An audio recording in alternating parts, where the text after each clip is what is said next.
Hey, good evening, USA, International, Long Island, aka Strong Island, plus the five spots of Brooklyn, Bronx, Manhattan, Staten Island, and Queens.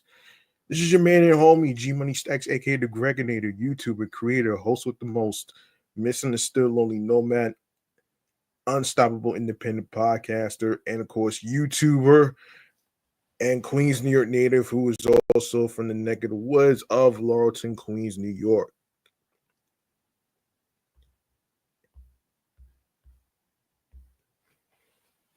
And you are now rocking with me by listening, streaming, and watching the 391st episode of Off the Meat Rat Chainz New York Avenue podcast, live and direct from StreamYard, alongside um alongside the comedy space of my room, and of course YouTube as well. And I got a jam packing show for you today, along with some line up fun activities to line up fun activities to do for the week and weekend in a few minutes. Just bear with me here. Bear with me.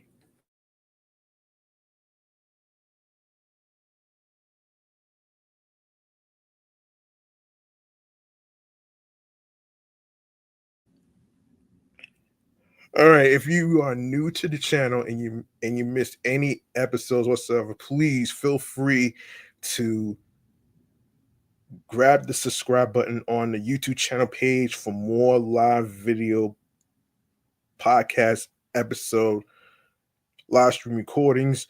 Leave a like and a comment. Tell me how you feel about the topics in the episodes, including this one. And I will gladly get back to where I left off in a sec. Um, Hang on one second here. That's not what I had in mind. Hold on one second. Sorry for the hold up of the upcoming episodes. I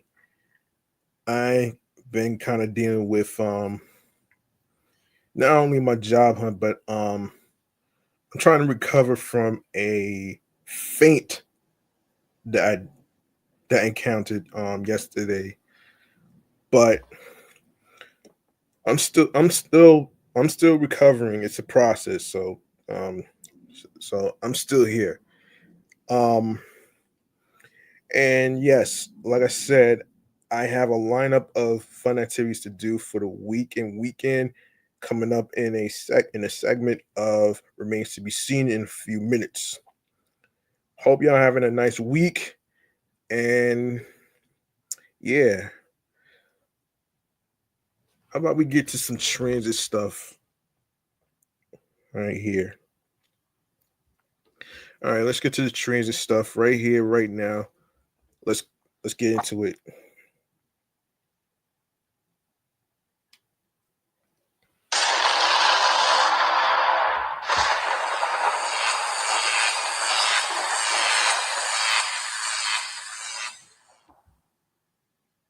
Hold on. Oops. Yeah.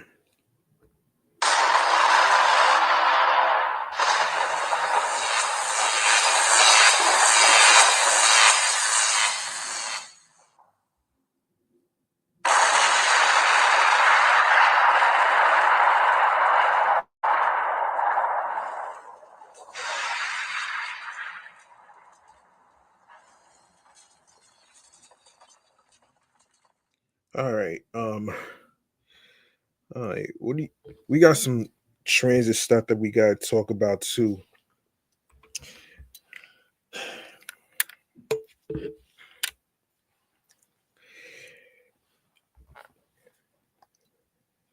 Okay. Here's what's happening.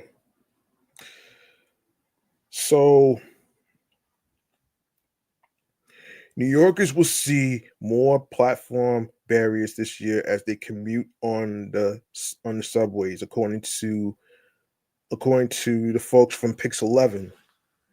According to the MTA, almost 20 stations throughout the five boroughs have gotten the yellow barriers installed on the platforms. The 4-foot tall gates, which are placed near columns aligned with subway doors, are meant to prevent people from falling or being pushed onto the tracks, according to the MTA. Hmm.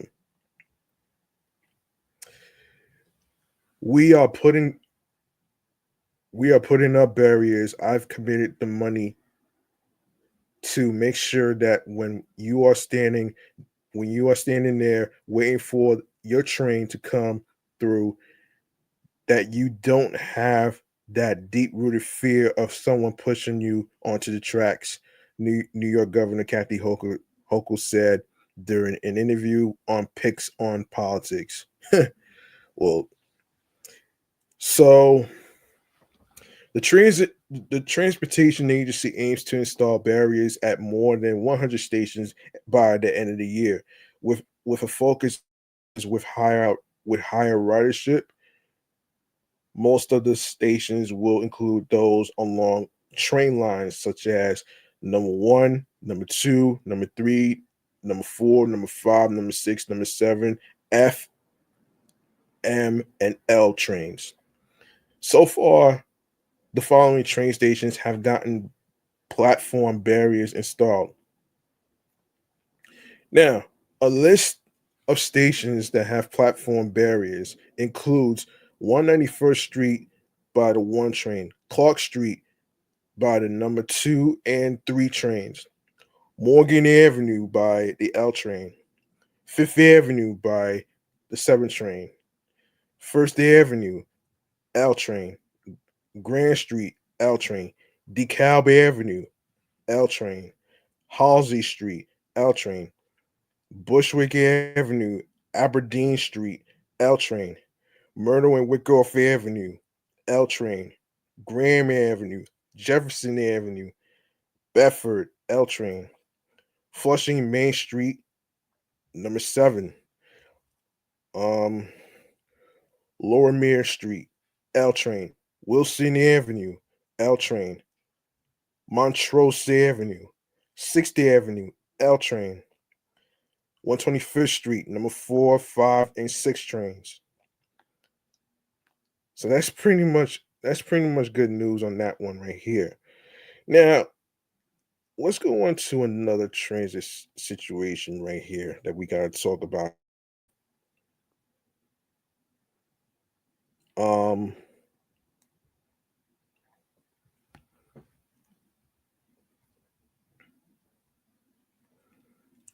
so all right, so next we have s- uh, an unhinged commuter slashed an NYPD cop with a broken wine bottle, sparking an all-out dog pile where the strap hanger bit another officer who tried to cuff him inside a Manhattan subway station, cops said. This is crazy, man. Hang on. This is getting crazier. Um, so the cops were conducting a transit inspection on the southbound ACE platform at West 4th Street Station in Greenwich Village around 2:45 p.m. Wednesday when they spotted, excuse me, when they spotted someone acting erratically on the northbound side. Police said, um,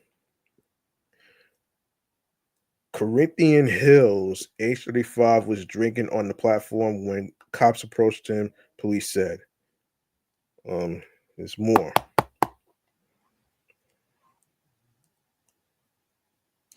As as the officers tried talking to the deranged man, he smashed a glass wine bottle and then used it to cut one of the cops on his left hand, authorities said. Hills was taken to a local hospital and later charged with 2 counts of second degree assault. as well as resisting arrest, obstructing governmental administration, and disorderly conduct, cops said.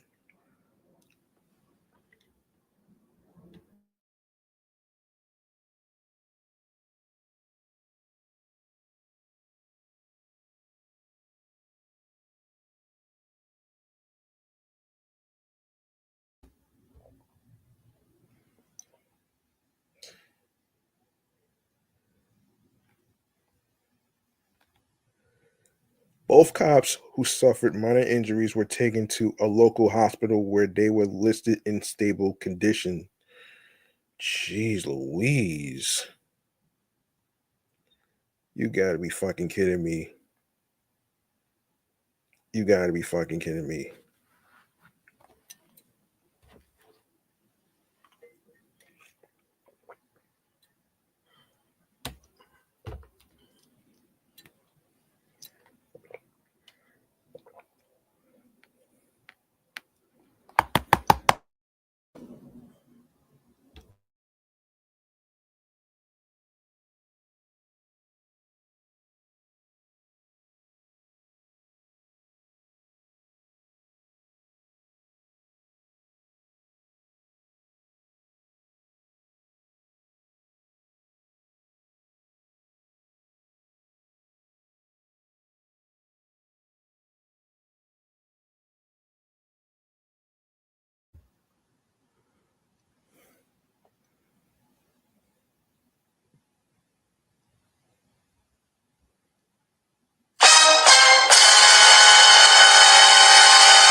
Okay, let me continue. All right.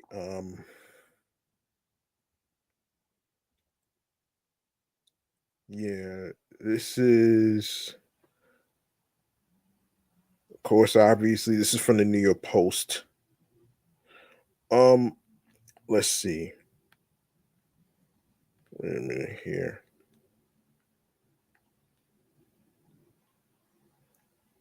So Hills, most recent prior arrest was for false personation in August of 2019 in the Bronx, cops said.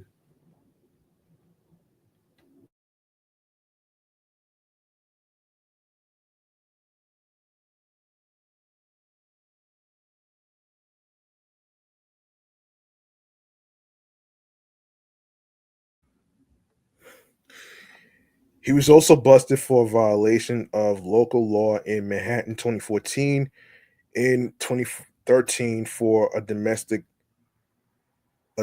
violence robbery, and in 2007 for resisting arrest, both in the Bronx, police said. This is so fucking ridiculous. All right. Here's what's gonna here's what's, here's another incident we gotta talk about here. Um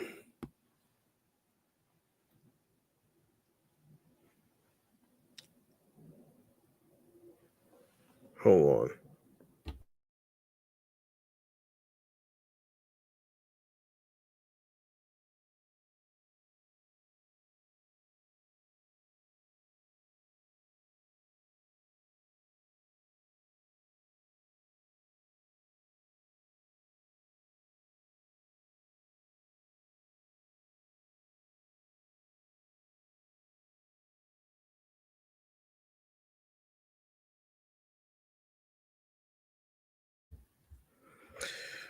All right, so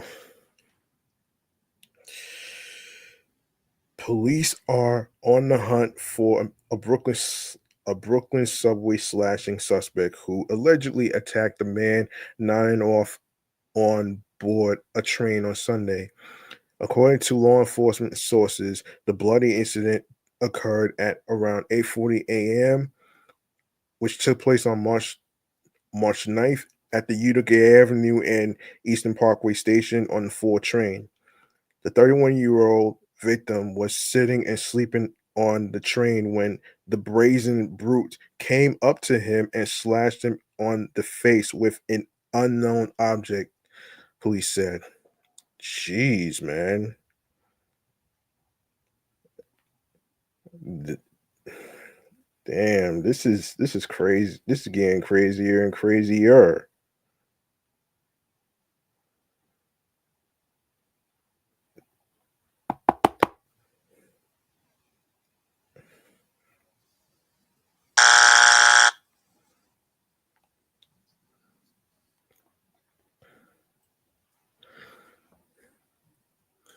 Okay,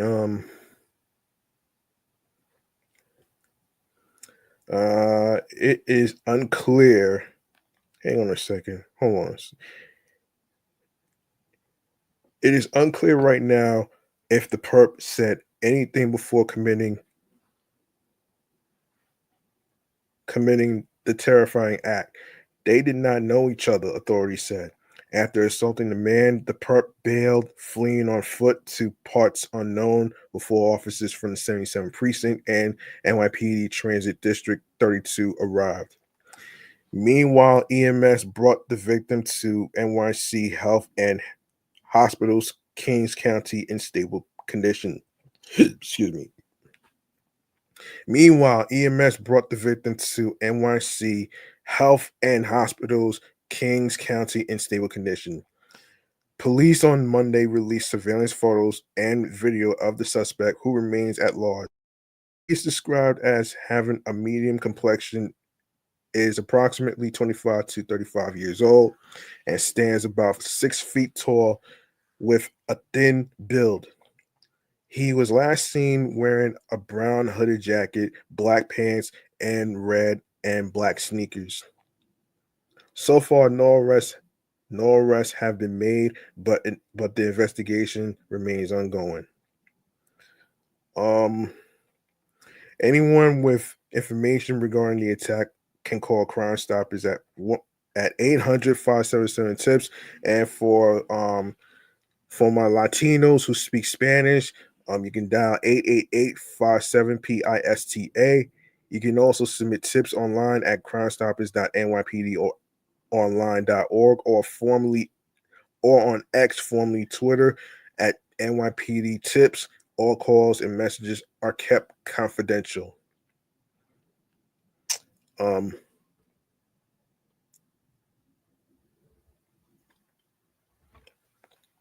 okay. All right, so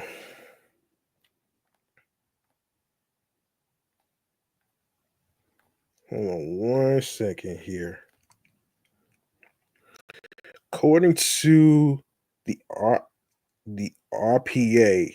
Okay, so this is pertaining to the 2025 to 2029 capital plan, and how will it benefit all New Yorkers? Let's see.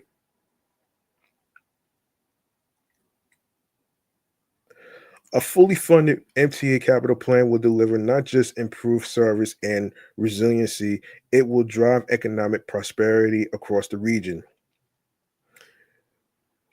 Whether you are a daily strap hanger, an occasional rail up or bus rider, or someone who never steps foot on a train or bus, if you live or work anywhere in the New York region, the Metropolitan Transit Authority's vast network is critical to your health, your pocketbook, and your quality of life. Without the services run by New York City Transit, the Long Island Railroad, and Metro North Railroad, roads would be hopelessly congested, air would be much quieter, would be much dirtier, jobs would be far fewer, and less accessible, wages would be lower and transportation costs would be much higher.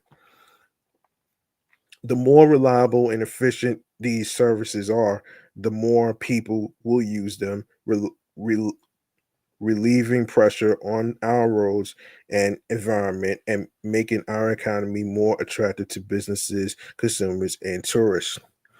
Well, I hope they could prove. I hope they could prove everybody wrong though, man, because they're not really doing a good job at the moment. The MCA's network is vast, old, and at serious climate risk. Decades of underinvestment have left components of the system in a state of disrepair.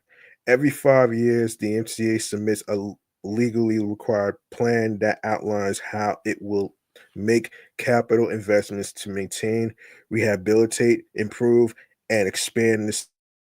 To implement the plan, the MCA must secure federal and state support beyond its own fare and toll revenues, most of which go towards the operation of the system.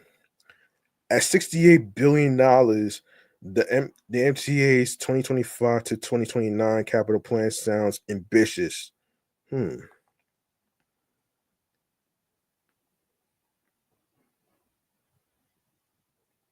Does it though? Hmm.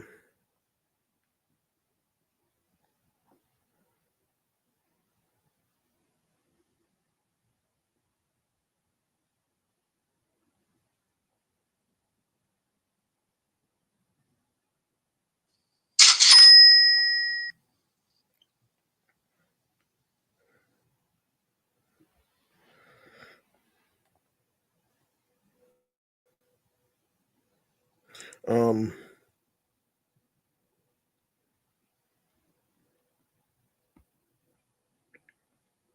Come on.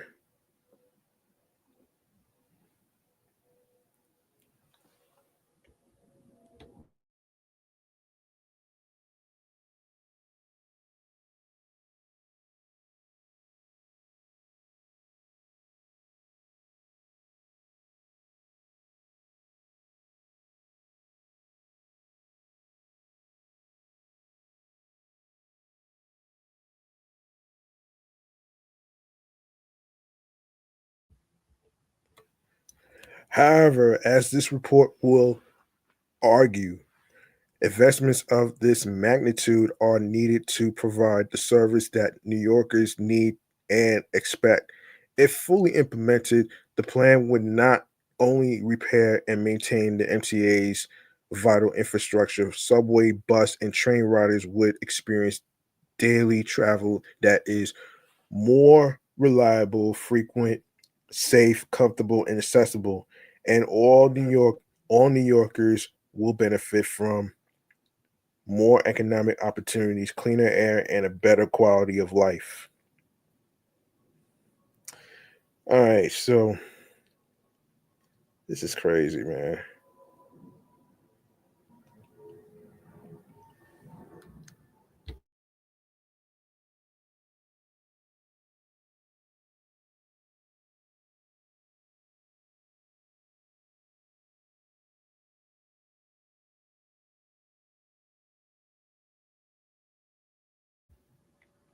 RPA's analysis of the 2025 to 2029 capital plan, MTA surveys of its customers and a range of economic and environmental metrics demonstrates that the capital plan is both targeted to the priority needs of transit riders and of fundamental importance to the well-being of residents and businesses in the New York region and New York State.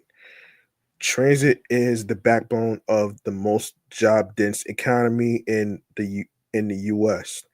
The New York region employs 1,653 people per square mile, which is 37 times the US average.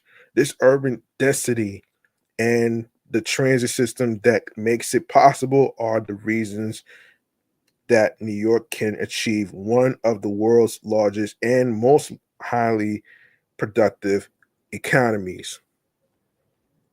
Hold up.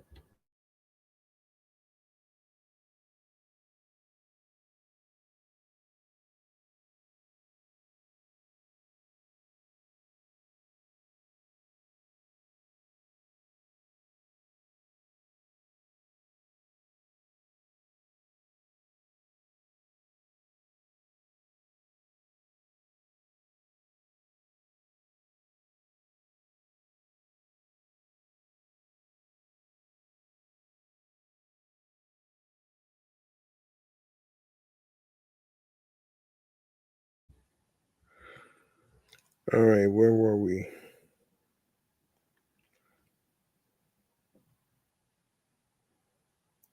Transit riders represent a large share of the region's and states' workers and earnings and make large contributions to the local the local economies of their home communities. They comprise 22% of all New York State workers and 25% of New York State wages and salaries. The 2.1 million riders who live in the MTA service area and regularly take transit to work earn $187 billion. By by spending these earnings in their home communities, transit riders support 680,000 additional jobs that earn $45 billion. Hmm, that's interesting.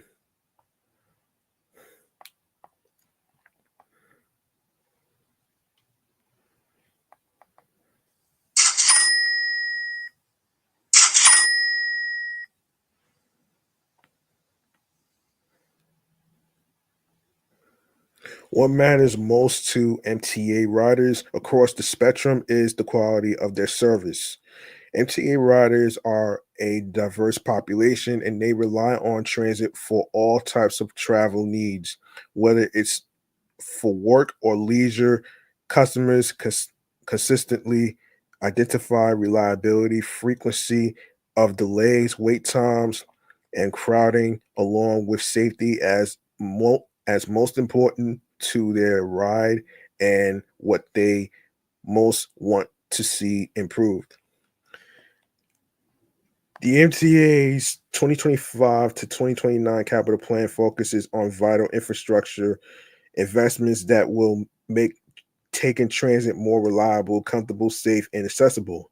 This plan is more dedicated to core infrastructure, much of which customers can't see but experience acutely when it fails, than any capital plan in the last 20 years.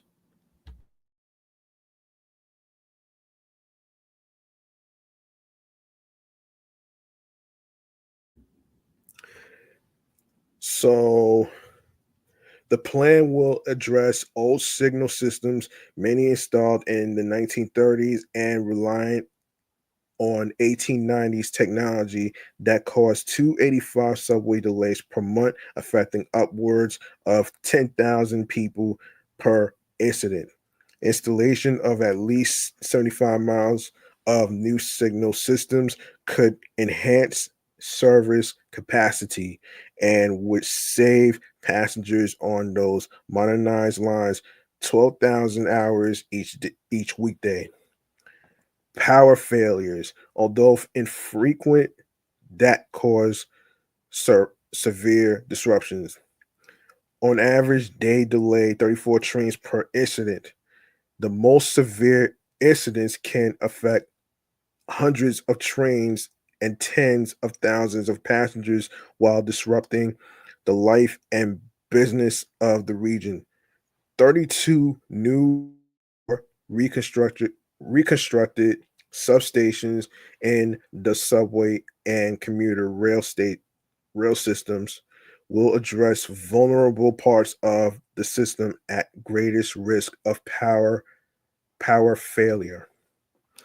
Subway and rail car breakdowns that are among the most frequent infrastructure related causes for delays, an average of 292 incidents per month, and they are oc- occurring more often today than 20 years ago. Customers also identify issues understanding communications and messaging on board trains as among their top complaints. The NCA will retire its remaining 40-year-old trains and purchase 1,500 new subway cars and 500 new rail cars. New trains have modern audio visual communications systems, are more accessible, and break down 6 times less than the oldest rail cars. Older rail cars that break down twice as frequently compared to newer buses. Older buses are also less accessible and are 2 to 3 times more costly to keep in service.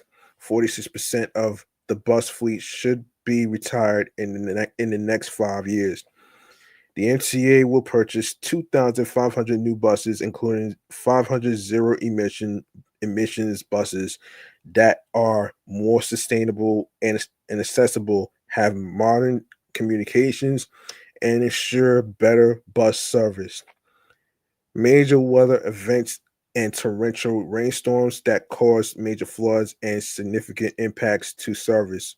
For example, Tropical Storm Ophelia in 2023 flooded Metro North's Mott Haven Yard, causing all Metro North service in New York City to be suspended for hours. Events like this are expected to worsen and occur more frequently in the coming years. The MTA will fortify and upgrade the most vulnerable parts of the subway and commuter rail systems, like the highest ridership segments of the Hudson Line, low-lying shops and yards, and subway vents and stairs. Additional improvements like ADA accessibility, station and structural upgrades, installation of modern fare gates, and platform safety interventions will further address accessibility, safety, and quality of life concerns raised by customers. The 2025 to 2029 capital plan will benefit more than just MTA riders. It will expand economic opportunity and improve health and quality of life throughout the region and state. Investment in the MTA system has statewide economic benefits. The 2025 to 2029 capital plan is projected by the Partnership for New York City to generate $106 billion in economic output and more than 72,000 jobs on average over 5 years across New York State, including up to $7.5 billion for MWBE slash SVDOB firms.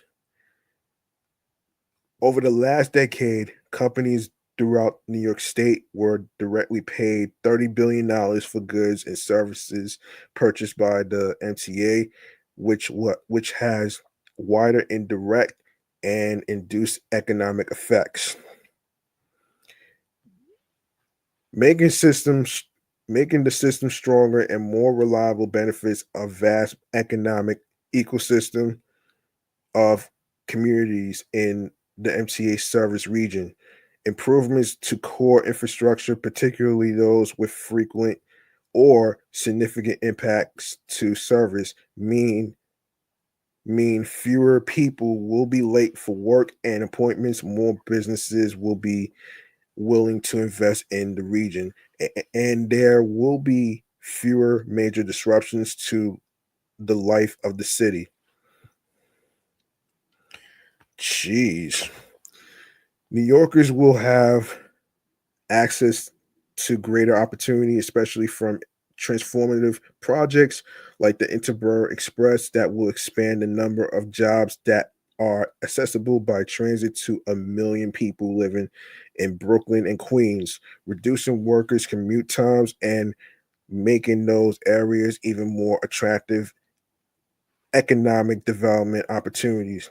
All residents of the region will breathe cleaner air and benefit from a healthier environment as more people use transit and drive less, and as the MTA itself emits less carbon and other pollutants. Hmm. Hold up.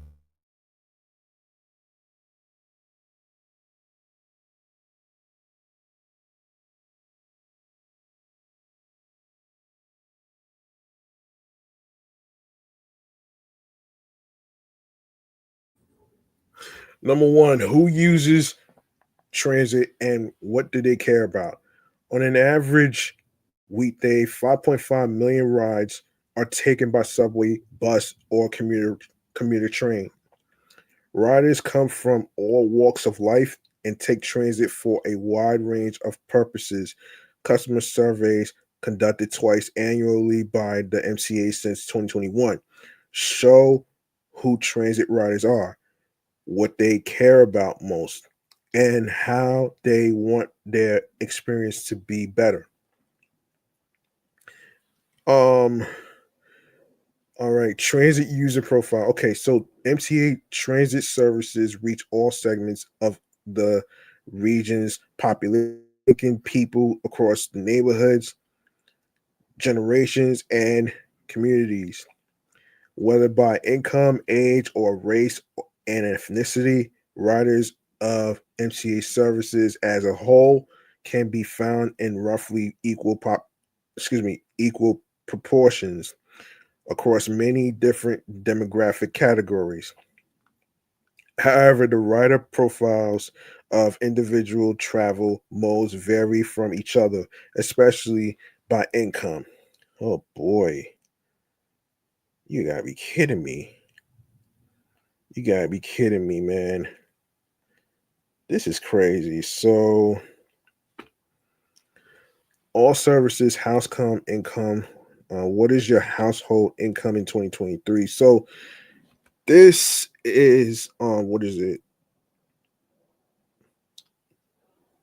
Hold on, let's start off with less than 53,800.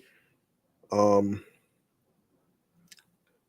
$53,800, $100,000, $100,000 to $200,000 and over $200,000. Jeez, man. Based on weighted averages of over 76,000 survey responses in spring 2024 and over 84,000 survey responses in fall 2024 from HUD, the area median income for NYC in 2023 was $98,900 for a single person and a $127,100 for a family of three. Jeez. The system as a whole has large shares of riders in all income categories, but are less evenly distributed among the MTA's different services. Bus riders have the largest share of low income riders, with 41% earning less than $53,800 compared to 23% for subway riders and 15% for commuter rail riders. Conversely, 29% of commuter rail riders earn more than $200,000 compared to 18% for subways and 8% for buses. Jeez, man. This is crazy. The age distribution is very similar on all services. Subways have a moderate higher share of 25 to 35 euros, 30% than either buses or commuter rails. which have slightly higher shares of riders between 45 and 60 and over 60. Um,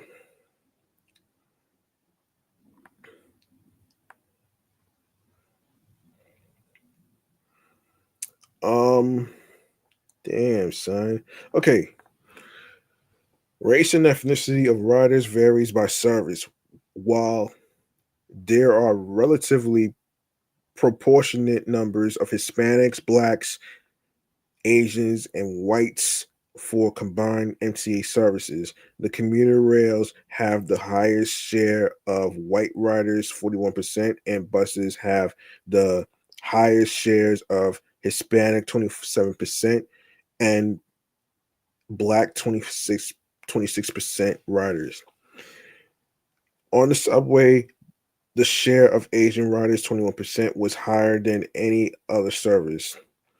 Employment status. Jeez. Transit holds an essential role for the workers as 80% of all transit riders are employed and 70% work full time across all services. Of the region's workers, 37% commute on transit. Many use Many use transit for non-work trips as well. The number is much higher, 56% for those who work within NYC. Jeez. All services days worked from home. Of course, some say never, some say less than a day, month, 1 to 3 days per month. 1 day per week, 2 days per week, 3 days per week, 4 days, and 5+ days per week.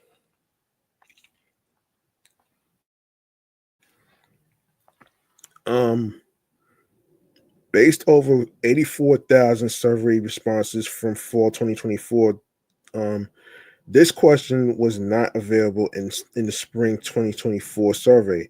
Note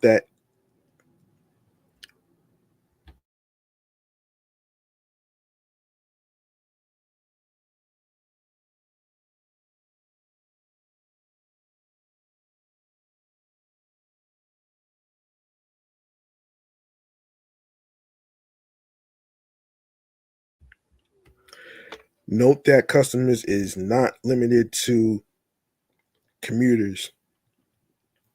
Those who primarily work from home may take non work trips on transit or follow a hybrid schedule and would still be included as respondents within the survey. Jeez, man. Damn, son. So this is a lot, man. Anyway, let me just cut to the chase. Transit user priorities across all MTA services. Service reliability stands out when customers are asked what matters most to them. Every delay, service outage, lengthy trip, and poor connection not only increases customer dissatisfaction and frustration, these disruptions rob transit users and their families of valuable time and add stress and uncertainty to their daily lives. The specific priorities of subway, bus, and commuter rail riders reflect the issues that most affect their experience. Um, Subway riders in the most recent survey, more reliable service was the most often selected improvement item for subway riders, with nearly half of 40, including it among the three factors that would most improve their satisfaction. All service related factors, service reliability, frequency of delays, waiting times, and crowding on trains rose higher in their rank importance compared to the spring of 2024,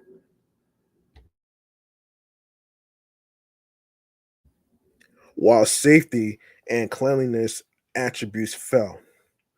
Bus riders, the attributes bus riders felt were most important and most influential to their satisfaction were all related to service, namely wait times, service quality, and frequency delays.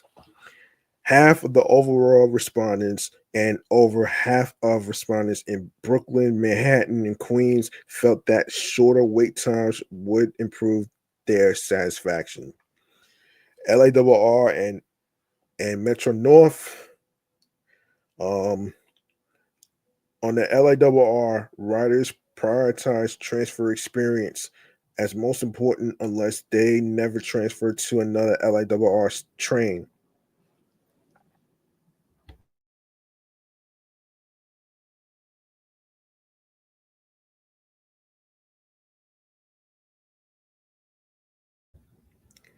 In which case they prioritize peak service frequency and seat availability. Those that were dissatisfied or very dissatisfied with LARR were much more likely to list service items as improving their satisfaction. Um, Service reliability, on time performance, peak service um, frequency, and seat availability were the four most important attributes of the Metro North to its riders. Though many, including 73 to 88%, were already satisfied with these attributes of the system.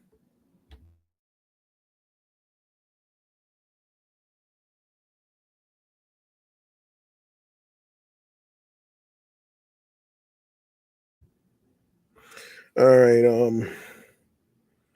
let me see. Those that were dissatisfied were most which excuse me. Those that were dissatisfied were much more likely to include more frequent service and more reliable service among items that would improve their satisfaction. Um, of course, obviously, cleanliness, safety, yeah, cleanliness, safety, communication, service, um, fares, facility, blah blah blah. I'm not gonna do all that. Um, let's see.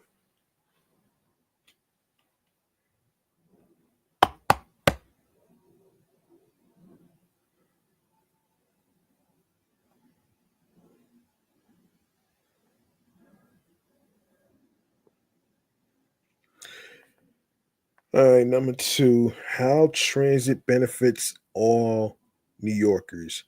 The transit system is essential to the economy and quality of life of the entire region, efficiently connecting business owners, employees, and customers to everything the region has to offer at the lowest cost to riders and the environment. Delays, service disruptions, and slow speeds don't just impact transit riders. These are also a drain on the economy, limiting opportunities and incomes for everyone, regardless of how they travel, and making it harder for both transit and non transit users to go about their daily lives.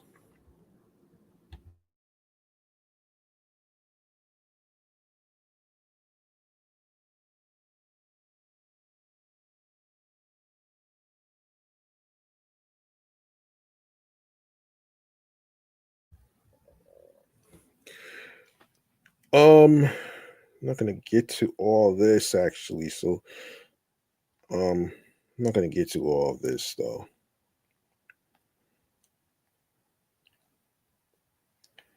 Um, where are we?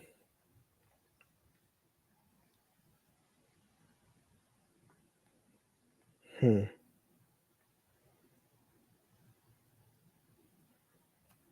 Transit is essential to both regional and state economies.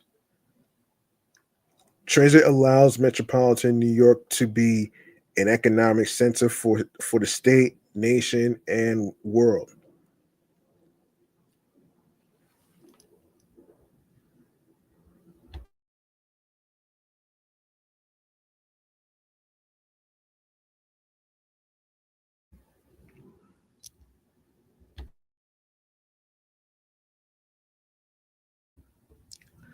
The 12 counties inside New York City, Long Island, and the Mid Hudson Valley that are connected by MTA services that have the highest density of jobs in the state and the country, with over 1,600 jobs per square mile compared to 200 jobs per square mile in New York State and 30 jobs per square mile in the United States.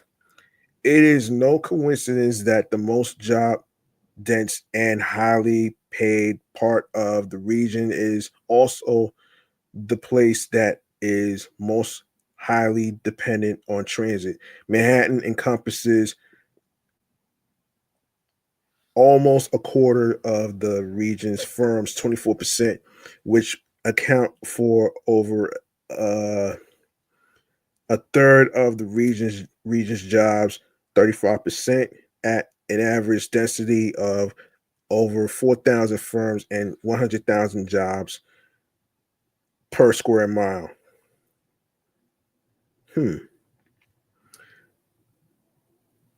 Hold up.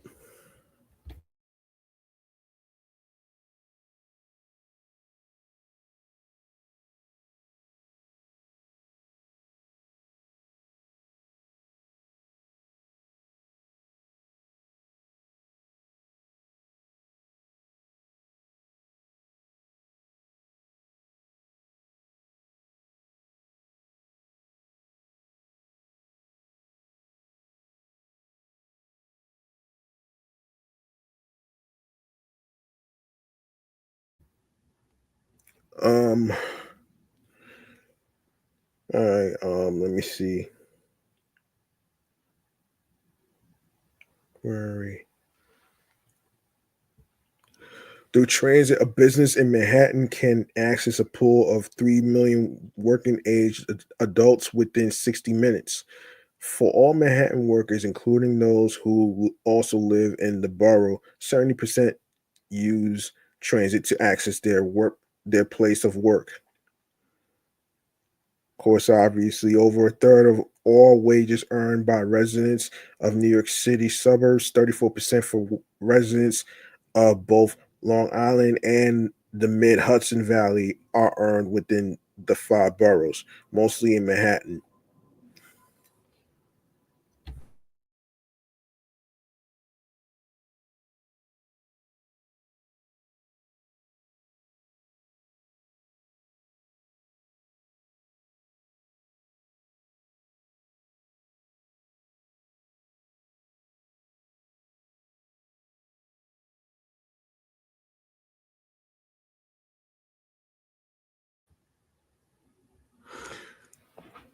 Um, all right, where were yes, without the access provided by LARR and Metro North, neither the number one, no, excuse me, the number of high wage jobs in New York City nor the high incomes of suburban residents could exist. Okay, let me hold on. I'm not gonna get to the charts as much though, man. I just want to let me just point out some stuff, man, on why transit is important. Actually, let me just health and affordability. How the how how decades of underinvestment impact riders and the region. Let me get that out of here. Um,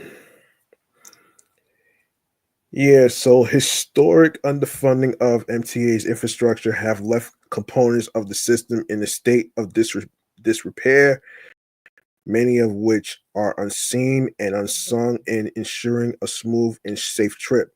The cost cuts and stalled improvements of prior years remain to great degrade service today. With many of these components beyond or nearing the end of their useful life, and even more of the system coming due for replacement, the MTA must maintain or accelerate the pace of investment on the way from its 2020 to 2024 capital plan. With threats of congestion pricing, which funds the 2020 to 2024 capital plan, a strong commitment to addressing the conditions of vital infrastructure is necessary for MTA to continue to provide safe and reliable service and meet the changing needs of the region's population and economy.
All right, I'm not going to stay on this too long, actually, but y'all more than welcome to actually check out the website rpa.org/work/reports slash how MTA's 2025 to 2029 capital plan will benefit New Yorkers. All right. Um, I do want to talk about this one right here, actually, involving outdoor dining. Outdoor dining has made its return. It's made its return. Hang on one second.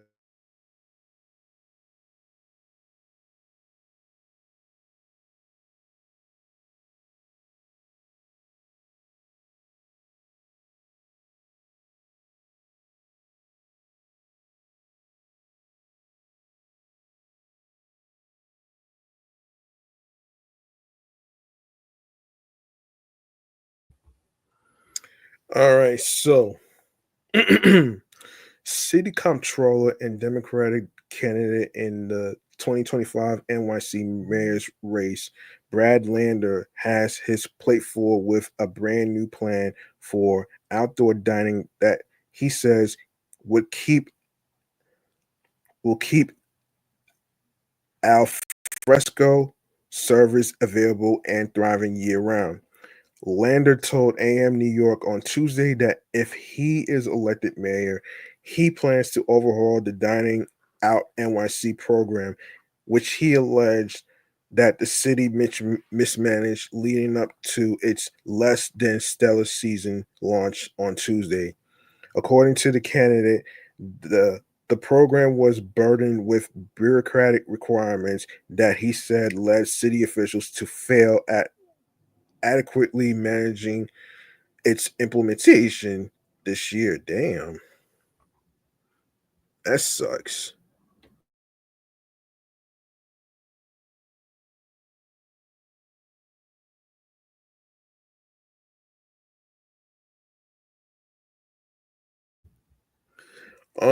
A rocky start for new outdoor dining rollout. Outdoor dining officially opened for the season on April 1st. So far, many New Yorkers and community advocates have been unimpressed. Although the NYC Council approved permanent outdoor dining in 2023, requiring an extensive approval process through multiple city agencies and community boards, Lander quickly blamed one of his political opponents, Mayor Eric Adams, for the slow rollout. Today, only a small fraction of NYC restaurants will open their outdoor dining setups because of the other and complete failures of the Adams administration. Lander, I don't know this guy very well, has maintained that the scope of outdoor dining has dropped dramatically from 12,500 restaurants at its height during the COVID-19 slamdemic to just 40 as of last month. Liquor licenses are also facing a shortfall, he said.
Sorry about that. All right, let me all right, where are we? Um yes. Um where are we? Hmm.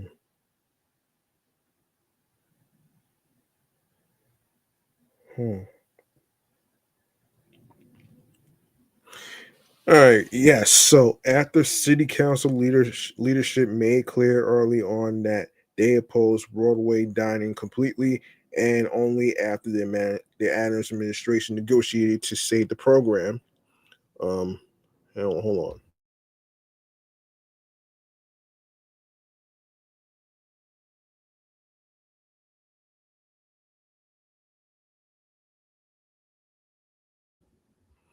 The council established an approval process tangled in bureaucratic red tape, which several businesses are dealing with today, the spokesperson said.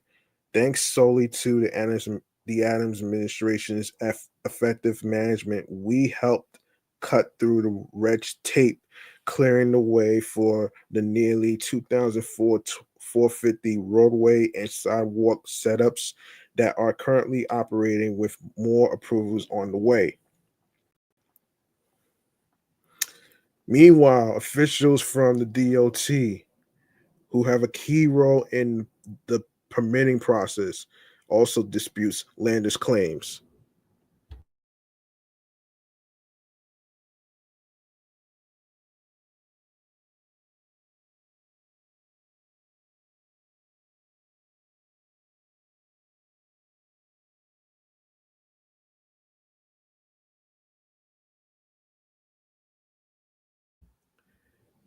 They said the vast majority of restaurants that applied, around 70%, were ready to open outside on April 1st. They also said the agency reviewed all roadway applications and advanced the fully completed and compliant ones through the rulemaking process. Um, Delving deeper into the numbers provided by the city, out of about 80% of all sidewalk setups, 1,808 of 2,241 applications, are currently currently allowed to operate as their applications are processed. As for roadside setups, 617 of 1,178 roadway applications were already to open their outside doors on April 1st, due mostly due to the DOT's ability to grant conditional approvals.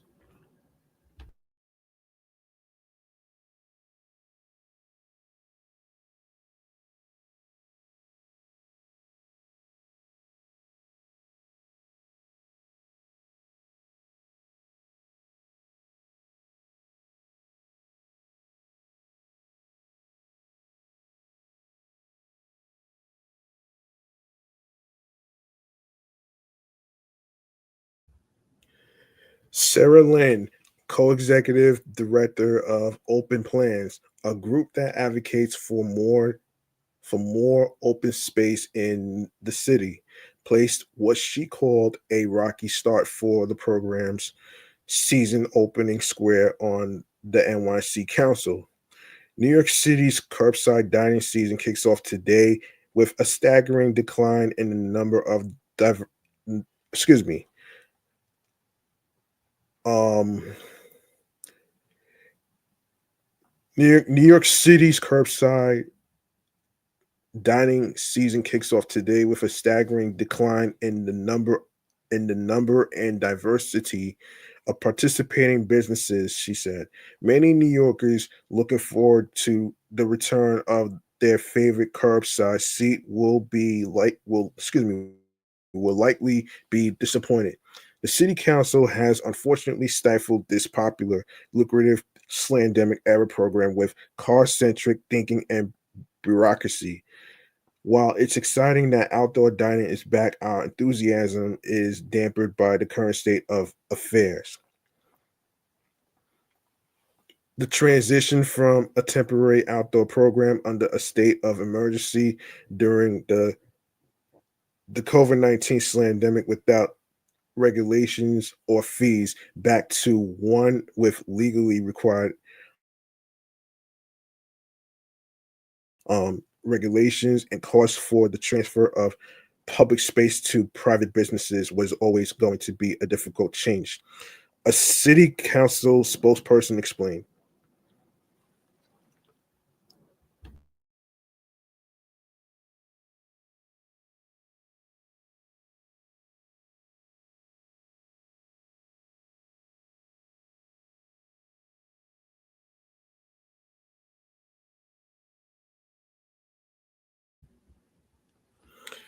The Department of Transportation's rollout has not been effectively managed, and its rulemaking also created problems with sidewalk cafe and roadway dining requirements, she added.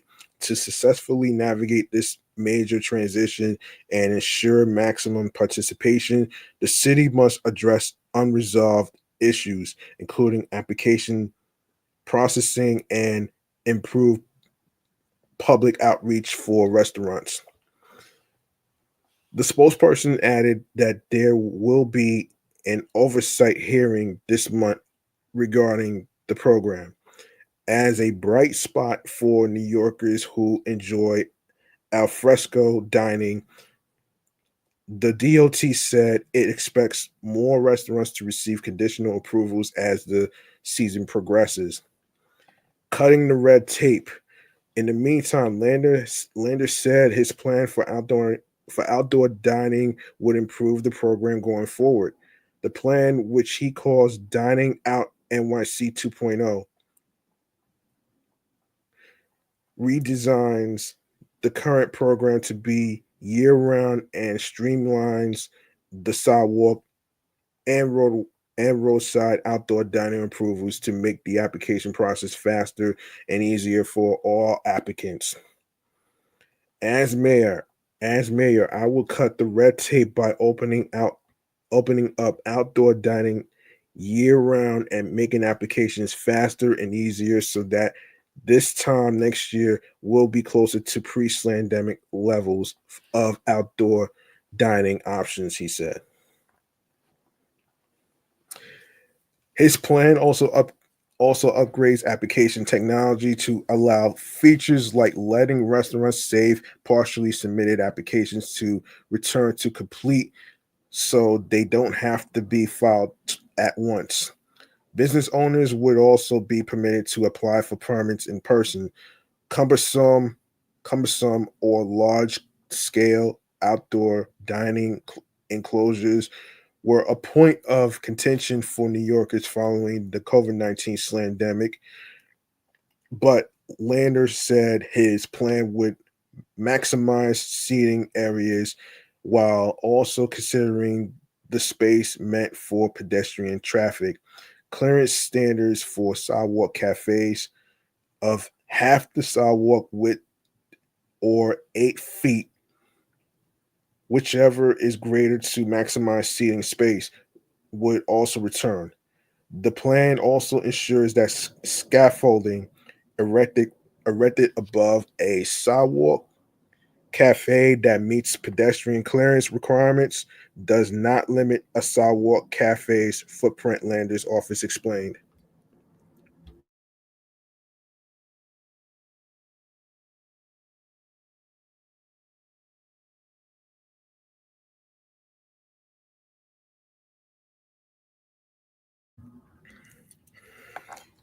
NYC's outdoor dining season runs through November 29th. For more information about the permitting process, you can check out this available online form online.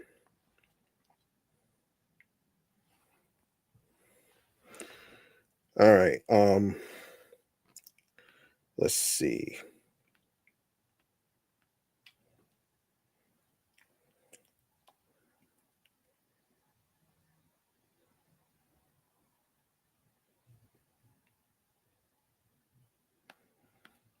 Um.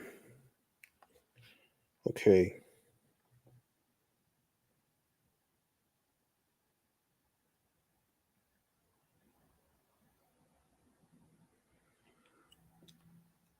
All right, we need to talk about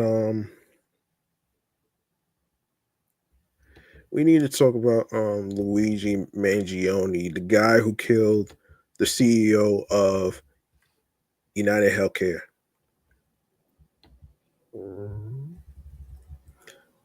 Um, all right, we're gonna get into it right here, right now, in this segment right here, chatting all the jazz. All right.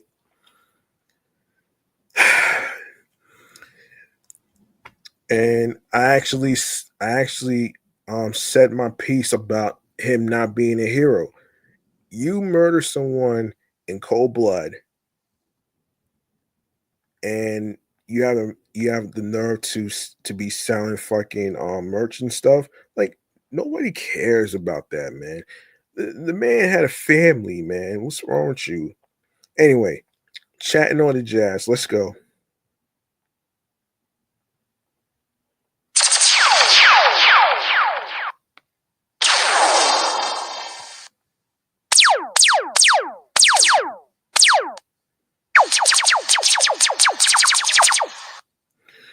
All right.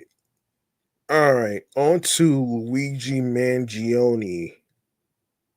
According to the people from NPR, prosecutors are seeking the death penalty for Luigi Mangione, who is accused of killing United Healthcare CEO Brian Thompson, which he clearly did.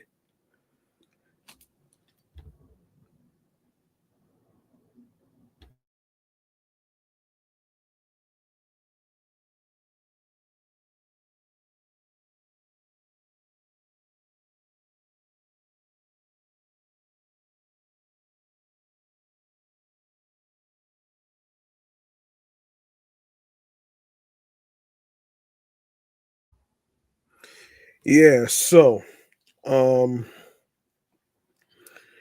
all right, so um who is this? Leela Fidel. What is this? What is this? So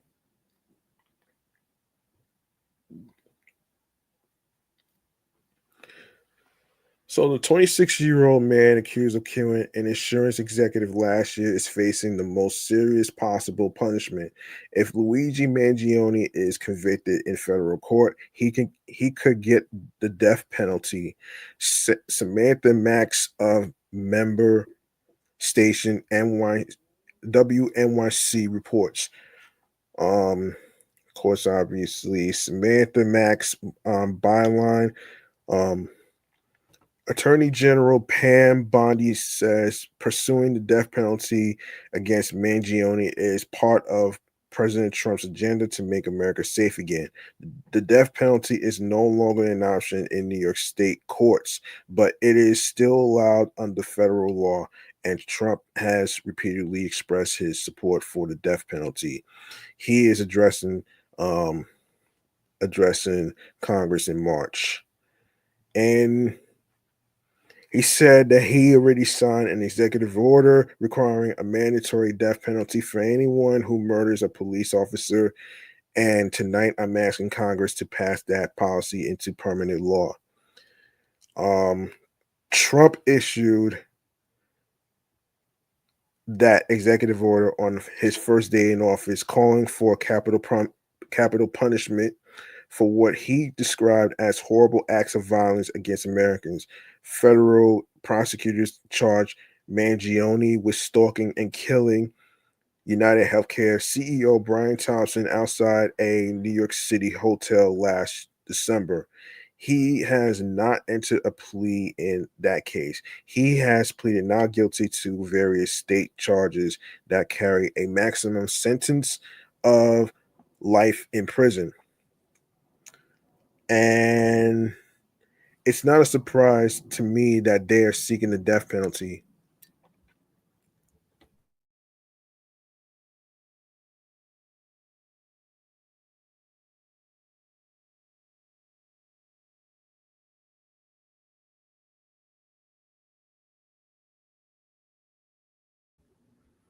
Um, Attorney Bernard Harcourt represents defendants in death penalty cases.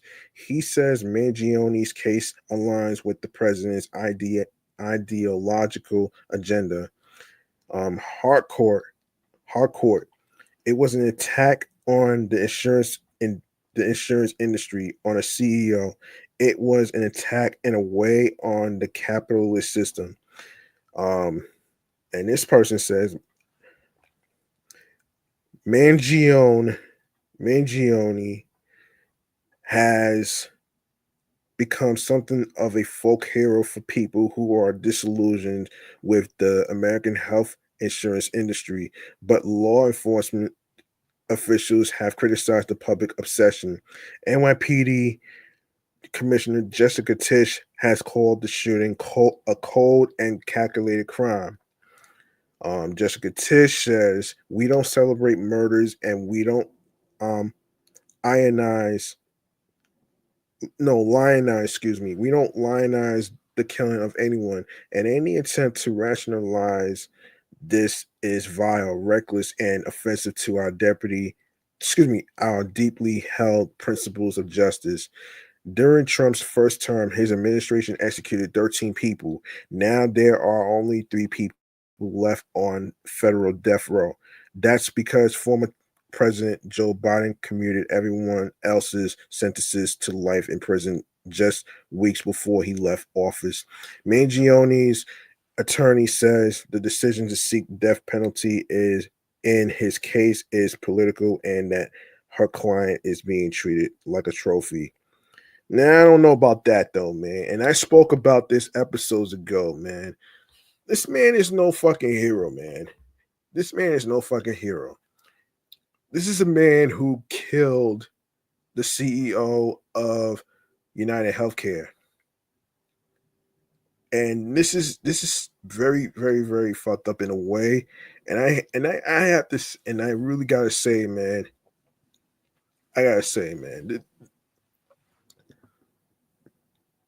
it's it's so crazy and evil of this guy to actually do some calculated shit like this, to actually to actually to actually do this. Look, I know people are going to be talking about how the healthcare system um by United Healthcare has screwed them over, but at the same token, that's no excuse to kill somebody. I mean, the CEO of the CEO of United Healthcare didn't do anything to the guy. And as I was looking at the statement that the officer was talking about, that this was a calculated crime. Like, come on, man. Like, why are you I don't understand people's obsession with this guy, man, knowing that he did something very fucking evil. He did something very evil, and you're basically applauding that shit. Come on.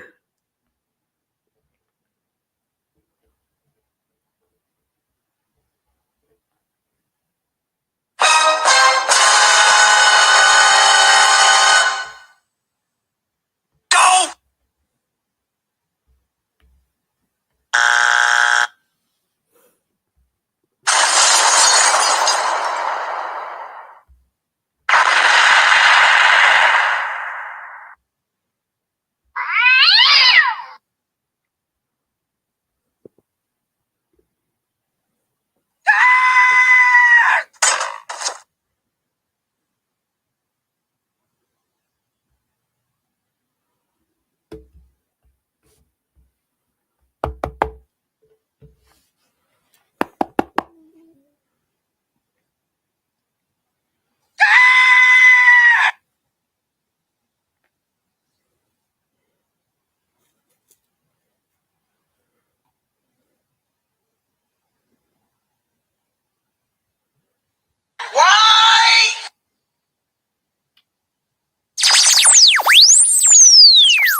All right. All right. Next, we got another topic to talk about here, and this is um yeah, this is just crazy though. Um, Speaking of health, we'll keep it right here. Actually, we'll keep it right here. Actually, so here's what's going on here. Damn, are you kidding me?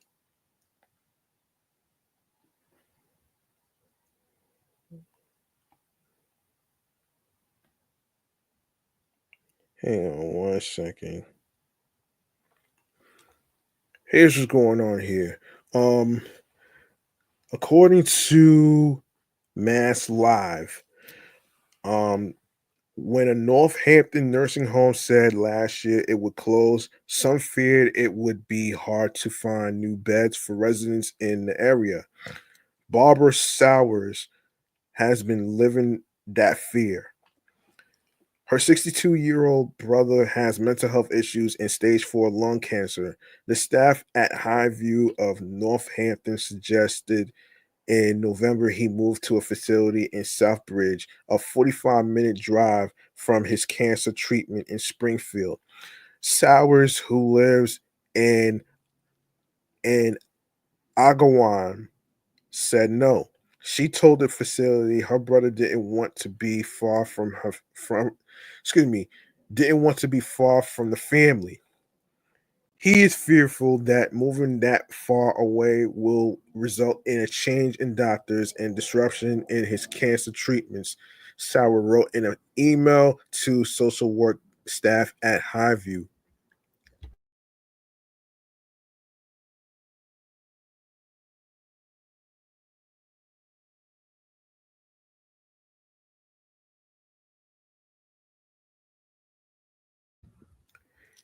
He feels this move would be traumatizing to him at this time. Sauer's brother wasn't the only person facing a significant move. Highview is now closed. Data reported to the state Department of Public Health showed that of the 68 people transferred to another Massachusetts nursing home from Highview, those facilities were 53 miles away on average. Paul Lezinkos, a former state secretary of elder affairs, reviewed the resident discharge data that the Republican obtained. His takeaway: the voluntary closing was overall poorly handled. He pointed to a large number of transfers to facilities managed. Hang on a second.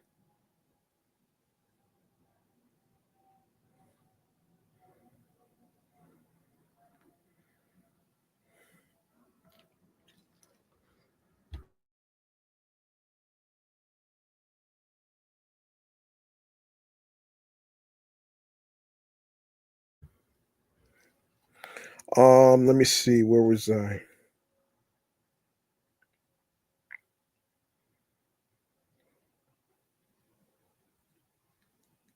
Yeah, he pointed out to a large number of transfers to facilities managed by the same company, but the state didn't flag any issues. The closing went as smoothly as possible, according to the Executive Office of Health and Human Services. Already four Hampton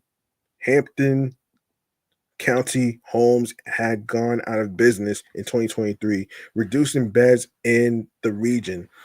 A spokesperson of Athena Healthcare Systems, which ran Highview, said a team worked to place residents in the best locations possible to meet their needs, whether it would whether it was closer to family, the need to be affiliated with a methadone clinic dependent on the resident's complex care or skilled nursing requirements, the spokesperson said. Um,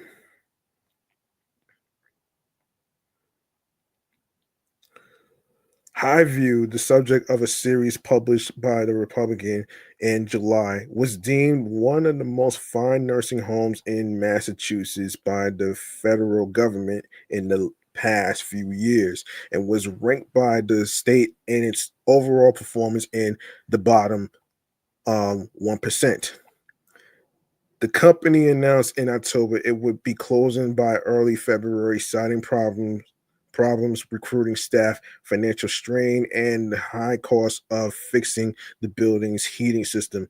At the time, the company also owed the city more than $250,000, $250,000 in real estate taxes and water and sewer fees. When the facility announced its plan to shutter, 80 people lived there and needed to be transferred elsewhere. At a public hearing on the closure held in November, some advocates expressed concern that residents would be moved to facilities far away. We are very concerned about the transfer of patients, Lazinko said at the hearing. In addition to once holding the Secretary of Elder Affairs post, he is coordinator and co-founder of Dignity Alliance Massachusetts, a disability and senior advocacy organization. In the past, moving patients long distance has caused enormous stress, state Representative Lindsay Sabadosa. Um, um, North Northampton said D Northampton said at the meeting. When nursing homes close, they are required to find another facility for residents that meets their needs. They must take into account into from patients and families, according to the state DPH. Amid the high view closure, Linziko's heard from residents and their relatives, including Sowers, who felt pressure to make decisions quickly. He noted the last residents were transferred in December, more than a month before the latest date Highview said it would close.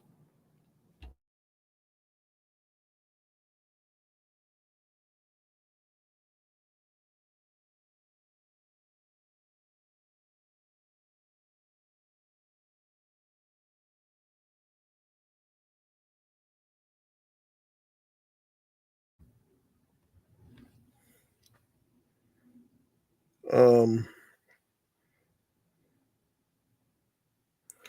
Many residents, 36 of the 68 who moved to another Massachusetts nursing home, ended up in facilities managed by Althena itself. To Lanzagos, that suggests that they did not do a good job trying to find other places in Western Massachusetts not owned by Athena, he said. This was the easy process for them, especially if they don't have strong family members to advocate. Now, the closure process. When facilities close, a representative from the state's long-term care ombudsman. Hang on a sec.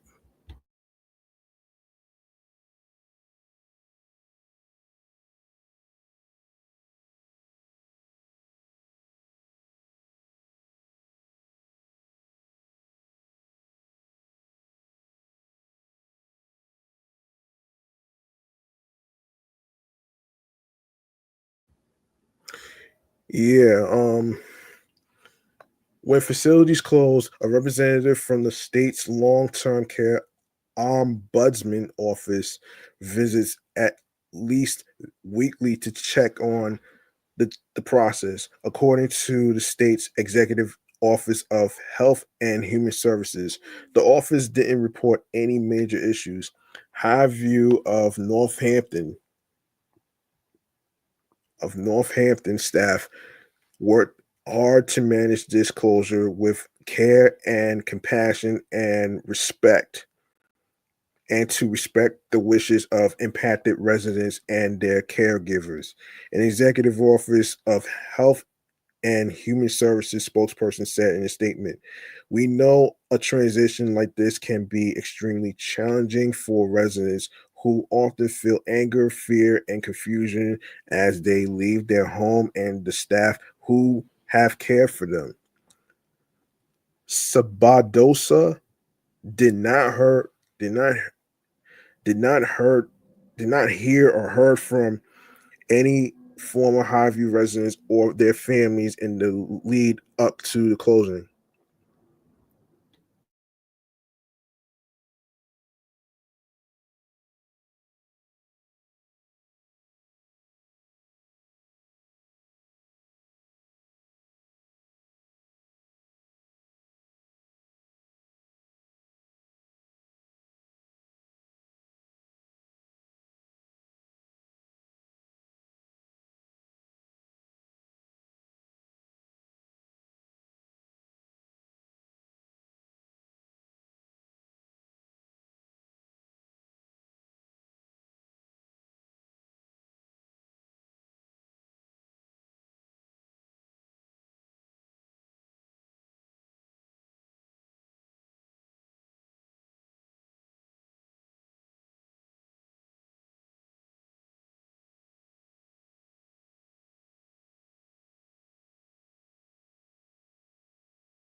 In recent years, several nursing facilities in Western Massachusetts closed, putting more of a strain on the system, she said.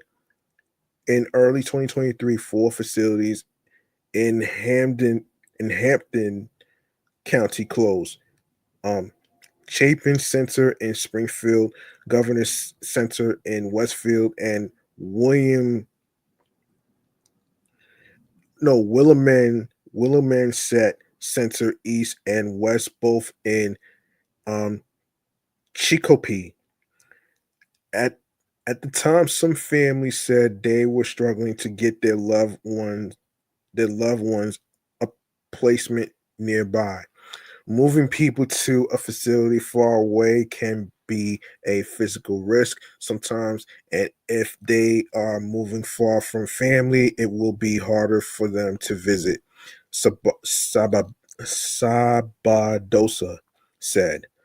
Speaking generally about the issue, I want to underscore part of the reason this is such a big deal. She said, it impacts their health, it impacts overall well being. Having family nearby can help health outcomes. But without talking to each person who left Highview or their family, Sabadosa can't know the impacts of the moves. I can only suppose, she said. Danica Ali, a former Highview resident and leader of a residents' council, said she was one of the last people at Highview in mid-December. She was told her options were both in the Berkshires, So she moved to Springside Rehabilitation and Skilled Care Center in Pittsfield. They said that that was the last resort, she said. Though about an hour drive from Highview, she says she likes it much better. Um, the closure and transition was challenging for Sowers and her brother. After declining a bed in Southbridge, Sowers felt she didn't have much of a choice in December when the facility said it was closing soon, and the only beds open for her open the only beds open for her brother were in Webster and possibly Pittsfield. Damn, that shit sucks.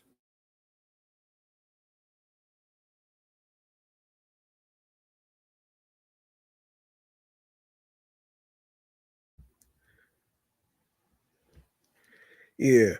Her brother is now a resident at Lanessa Extended Care in Webster, about an hour away from his cancer treatment at Mercy Medical Center, and from his sister in Aga- Agawam.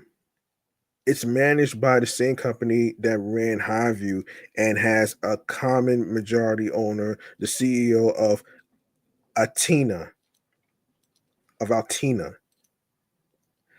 The process left Sowers feeling frustrated. It still continues to be stressful, she said. She spoke to the Republican on her brother's behalf. After her brother moved to Webster, Sowers found an open bed at a home in Chicopee last month and tried to get her brother the spot.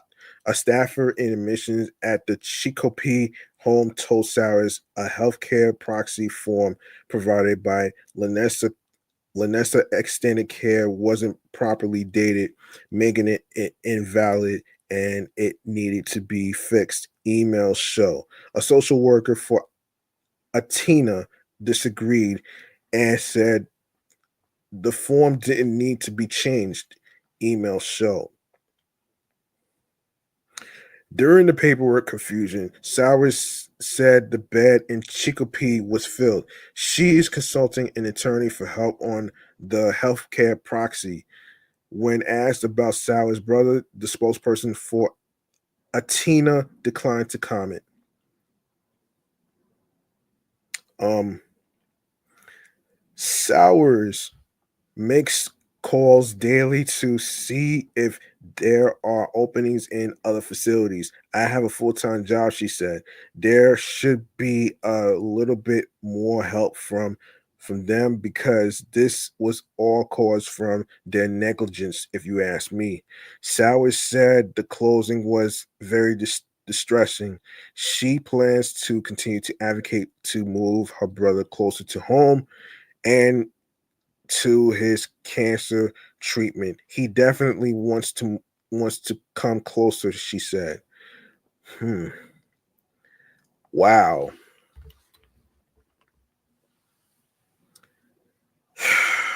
Wow, that's that's really fucked up though. It really is fucked up in a way.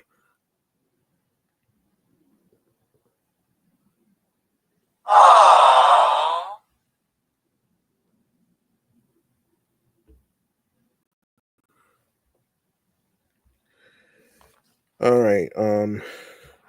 Let's go to all right, let's go to the next topic here. Hold on a sec.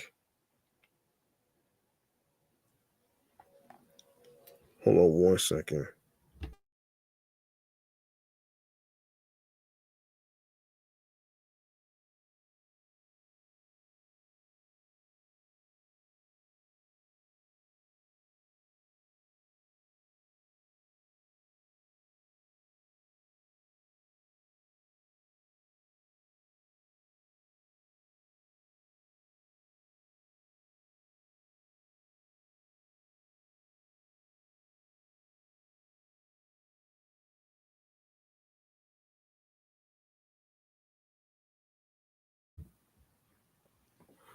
So,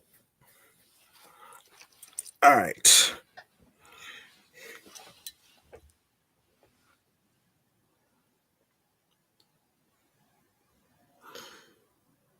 Hold on 1 second.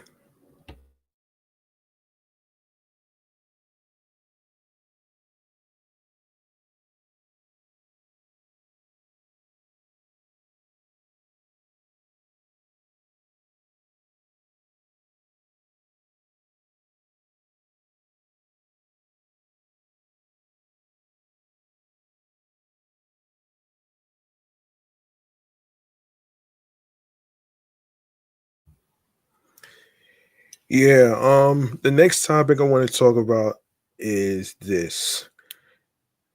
You know,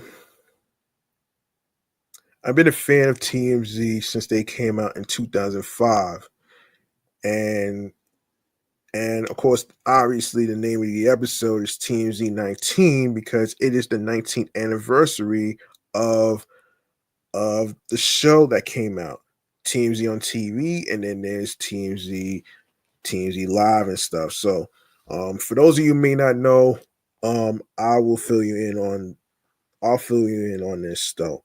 So the term 30-mile zone originated in the 1960s when, due to the growth of location shoots, studios established a 30-mile zone to monitor rules for filming in Hollywood. The center of the zone was the offices of the Association of Motion Pictures and Television Pictures, formerly at Beverly and La Cienega Boulevards in Los Angeles. TMZ reinvented the 30-mile zone and now serves as the internet's premier address for entertainment news. Launched in 2005, TMZ's um, meteoric rise followed its exclusive on two of the biggest stories in entertainment: Mel Gibson's DUI arrest and subsequent encounter with law enforcement, and Michael Rich's ill-fated trip to the Laugh Factory. Oh man. Um, hang on.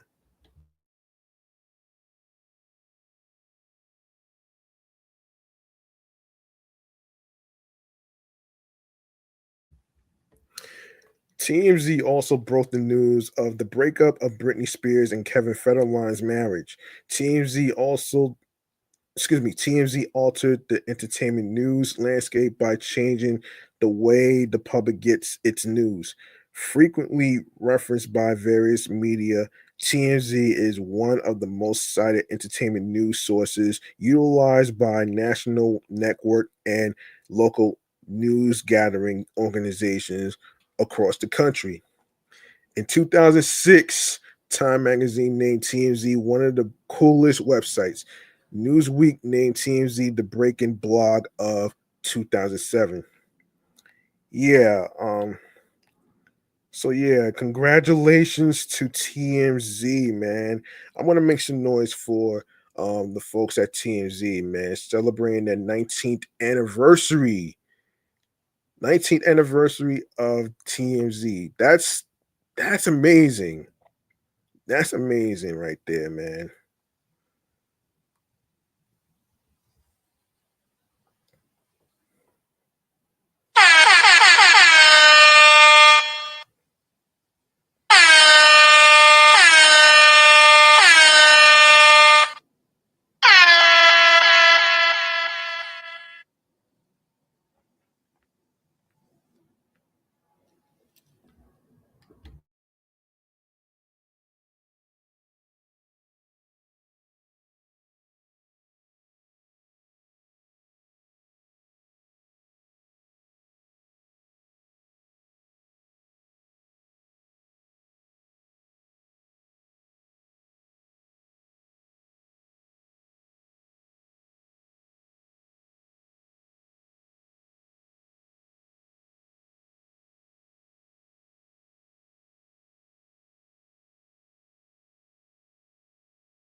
Hold on one second.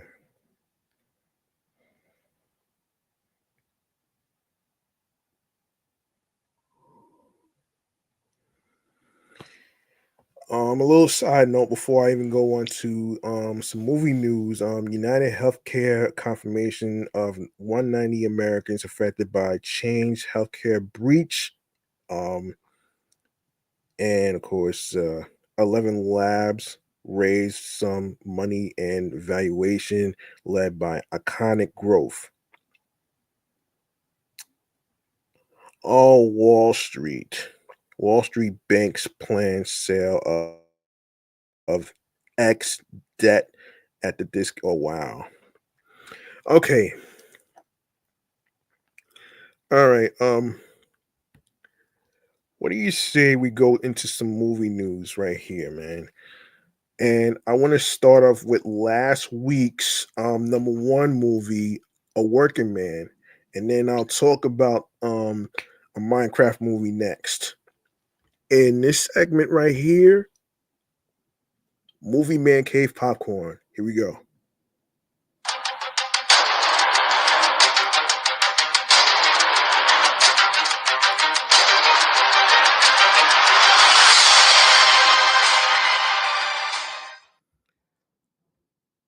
Last week's movie by Jason Statham, um, a rated R movie called A Working Man was number one in the box office, knocking off the fucking remake of Snow White.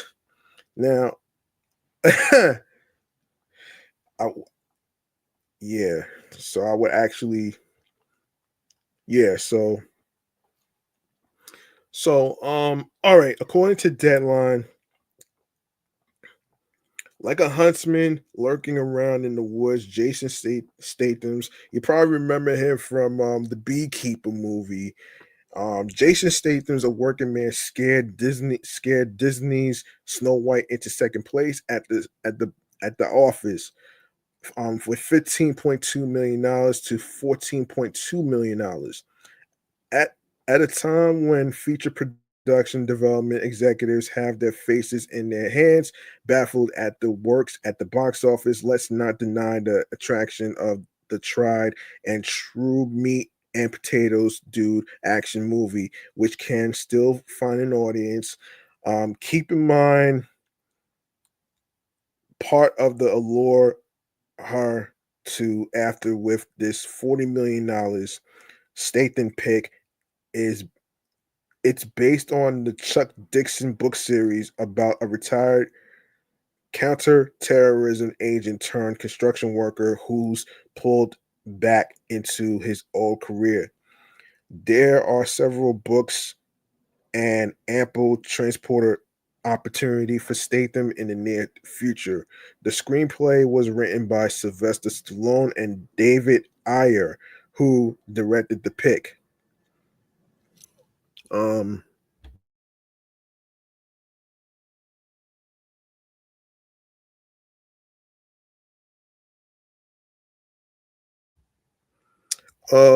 who directed the pick? Yeah.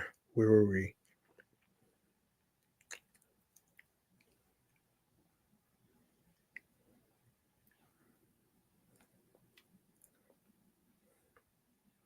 Just a second. The opening here, the opening here, isn't far from Statham's previous Air and Amazon MGM studio reteam The Beekeeper at $16.5 million.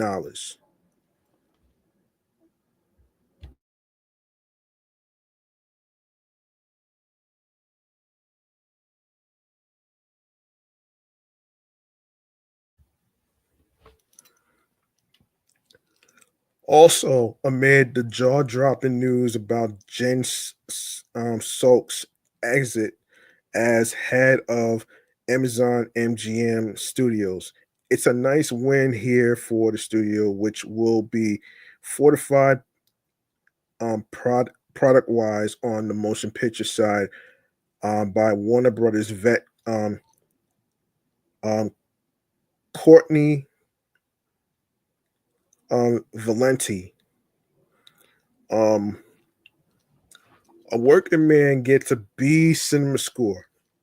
Amazon MGM Studios didn't shell out an MG commitment for a working man in regards to North American, just a P and A commitment around $20 million. Prime Video took the world on streaming. Prime Video also acquired a substantial portion of international territories, which Black Bear retaining territories in Asia and the Middle East. A Working Man is the last campaign for Amazon MGM Studios marketing whiz and 007 promo vet Jerry Rich after announcing his departure.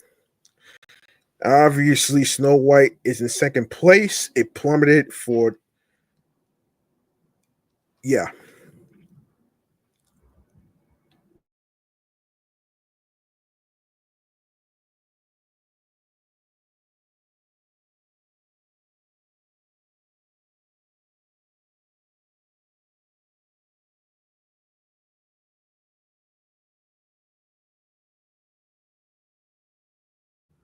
Yeah, Snow White's $14.2 million is a negative 66% plummet for the princess after $3.7 million second Friday and $6.25 million Saturday, boosted by matinees.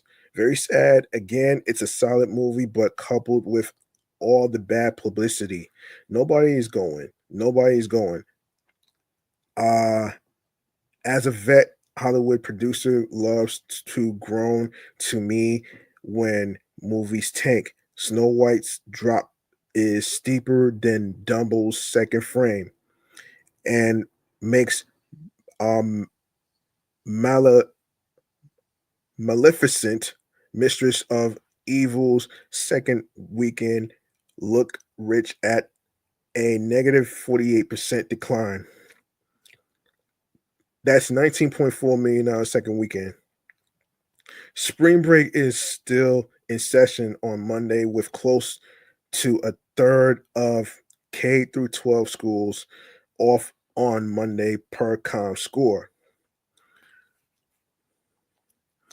Two horror movies, largely female skewing, went after each other this weekend, with Blumhouse Universal's The Woman in the Yard, which was so corny, having the upper hand at $9.45 million over A24's Death of a Unicorn, with the hippest star for for today's generation's Jenna Ortega trailing behind at $5.8 million.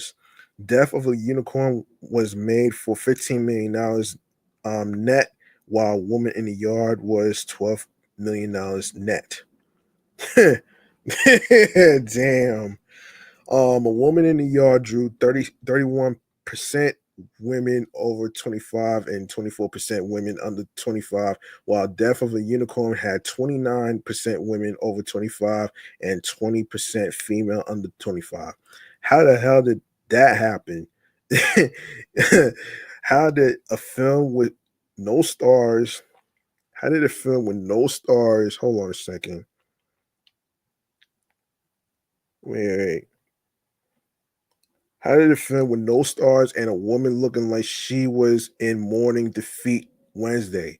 And Death in the Unicorn has the better grades with a B minus to a woman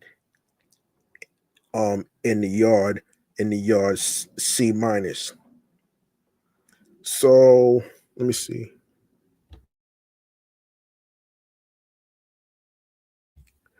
When it comes to horror, straight up jump scare will usually win over any horror hybrid. The one sheet for Death of a Unicorn conveying never-ending story. And yes, Death of a Unicorn is original IP. It's not Beetlejuice or Scream, but still, if Harry Styles can propel Don't Worry Darling to $19.3 million, it seemed that the digital marketing and non-outdoor ways of A24 didn't sell um Unicorn as a unicorn. Universal's marketing kicked ass in its jump scary Wheatfield Scary Lady trailer, that towering billboard near Kahu Kahuenga. Kahuenga. And the live stunt in theaters where the ladies in black were sitting in the lobby in front of the Pix standees. This was a bigger bullhorn than A24 taking Death of a Unicorn to the studio stomping ground of South by Southwest to world premiere. And I'm not even gonna go. I'm not even gonna go to.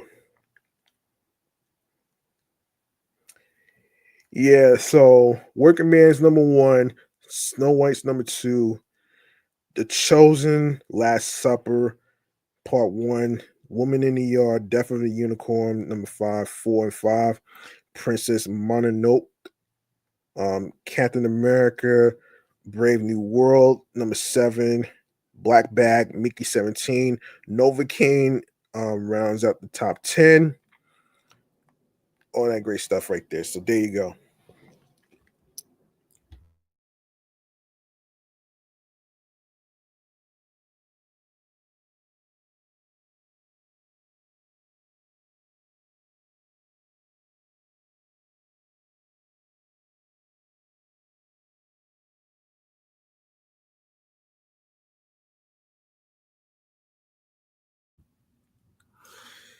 Another movie I got to talk about based on the video game is Minecraft.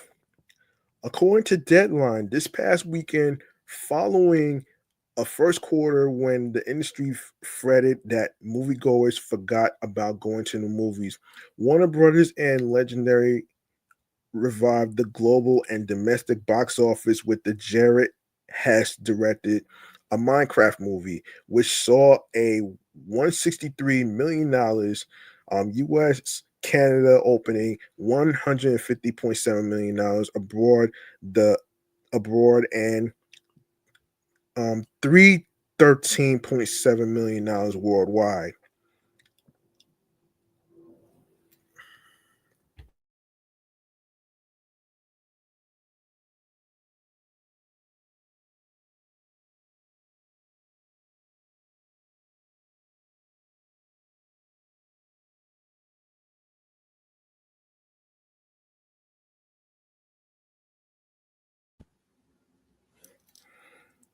hmm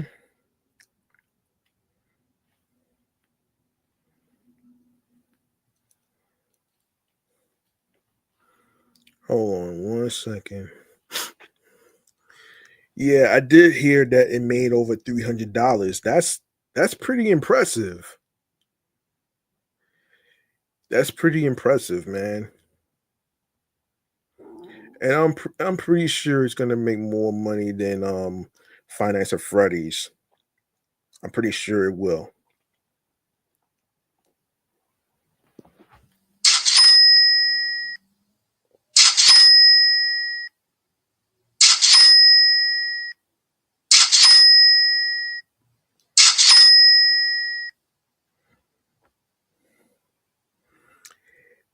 Here are all the box office records that were broken.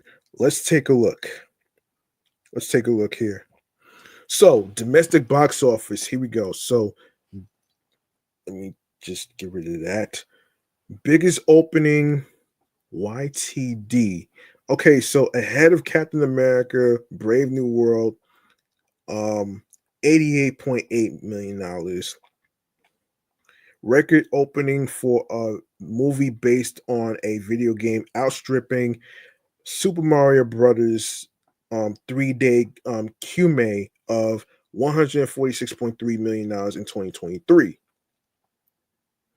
Record opening for a Warner Brothers legendary co-production ahead of The Dark Knight Rises, $160.8 million. Largest Friday, Saturday, Sunday opening since Deadpool and Wolverine, 211.4 million dollars in July 2024.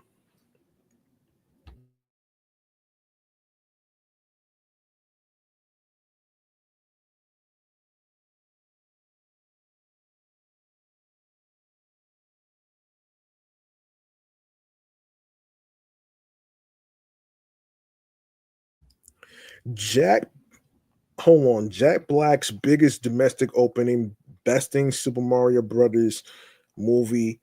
Um, wow. Um,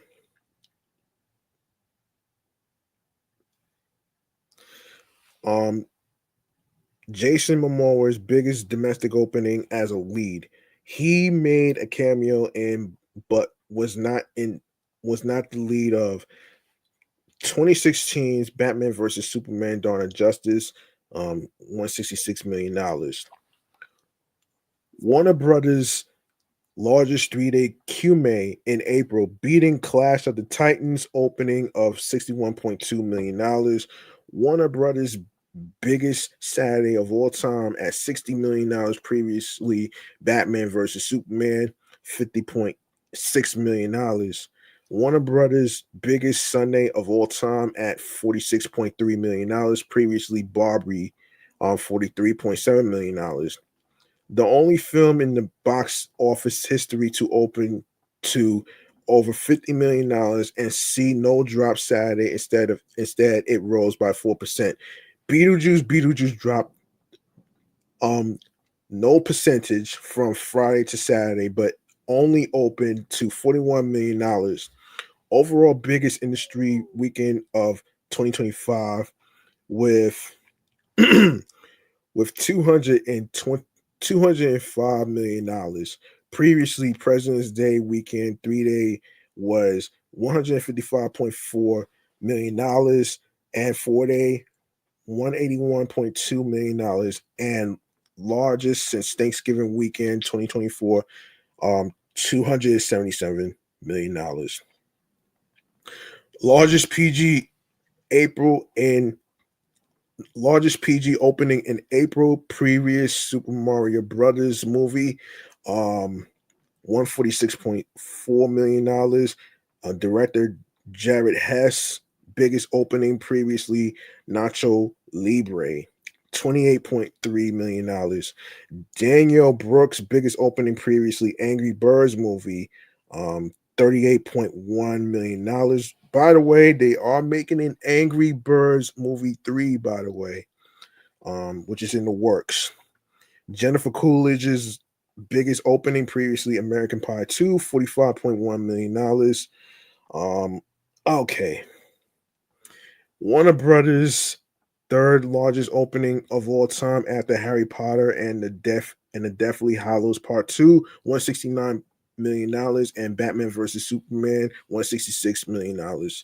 Third biggest opening in April after Avengers Endgame, $357.1 million, and Avengers Infinity War, $257.7 million.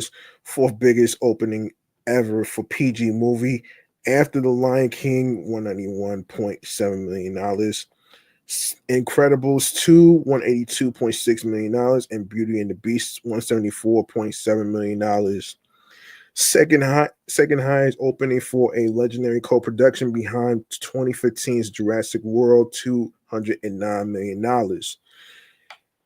All right. Let's go to the international box office. The number one video game adaptation in 38 markets, including Spain and the UK, both excluding previews, Italy, Australia, Brazil, Spain, Poland, and all the Nordic markets. The number one Jack Black opening in 32 markets, including Spain and the UK, Australia, Poland, the Nordic markets, UAE, and Saudi Arabia, and including previews. Uh, in Latin America, Black's biggest live action opening in 14 markets. The number one Jason Momoa opening in 25 markets, including Australia, Germany, Holland, Spain, UK, the Nordic markets, and Poland. Biggest international opening for a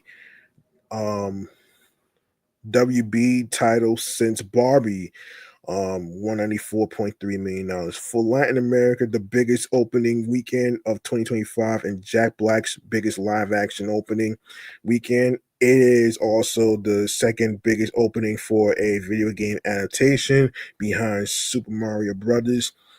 In Europe, the biggest opening of 2025 and second biggest opening video game adaptation behind the Super Mario Brothers movie by 6%. The biggest opening ever for Jason Momoa, and the second biggest ever for Jack Black, just slightly behind Super Mario Brothers.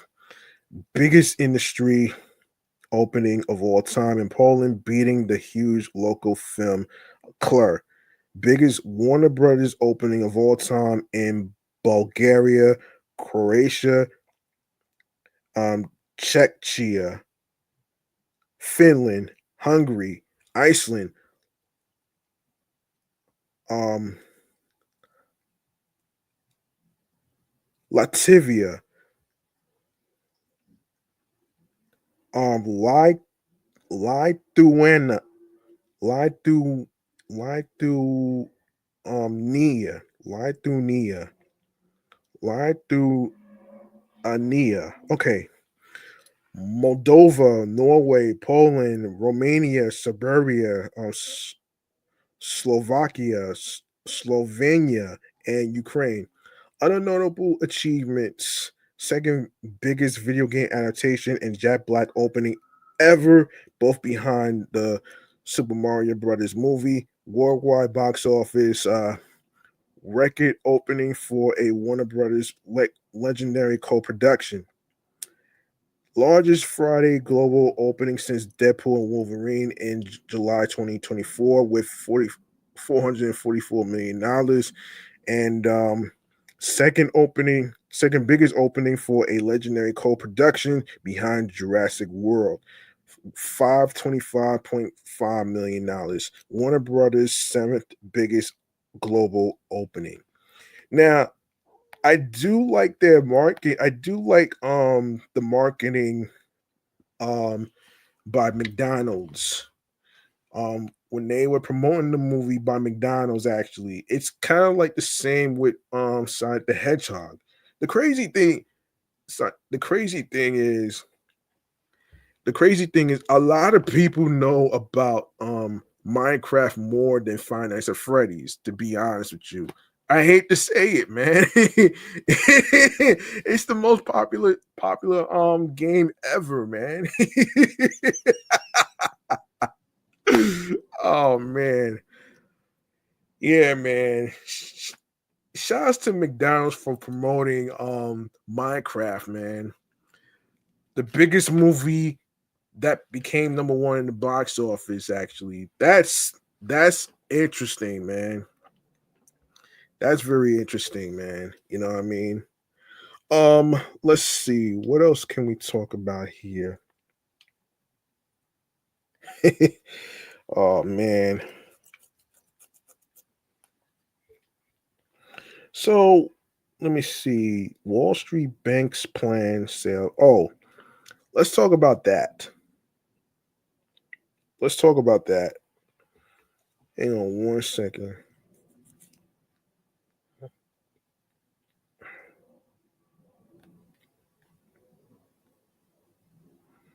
Hmm.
Sorry about that, folks. I had to run to the bathroom real quick. Um, all right. What do you say we go to some fun activities to do for the week and weekend with this? Remains to be seen. Let's do this.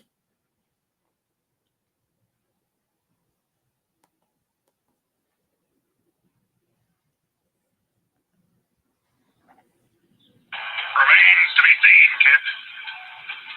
Get it? Remains to be seen. All right, folks. I have a lineup of all the fun activities for you to do for the week and weekend. I am going to actually start off with I'm gonna start off with LA first, and then I'll get to the five boroughs in a sec. All right, starting with April. So it's tomorrow's April 11th through the 13th. All right. So things to do in LA. I'm gonna pick out some spots for you folks out there. Let's see. Let me see. All right, so you have the Acura Grand Prix of Long Beach, California. Celebrating 50 years at full speed, this high octane extravaganza takes place over a 2 mile street circuit that includes plenty of straights and curves. Spectators should should expect to spend the afternoon biting their nails. Concerts, a lifestyle expo, food trucks, and a family fun zone where kids 3 to 6 years old can race their own cars round the weekend out nicely. So you can get your tickets over there. Let's see what else. What else can I provide y'all? The hell? Oh, Koreatown's open market is celebrating its fourth anniversary with a day-long celebration that um involves mahjong sandwiches, drinks, snacks, and live music. Hold up.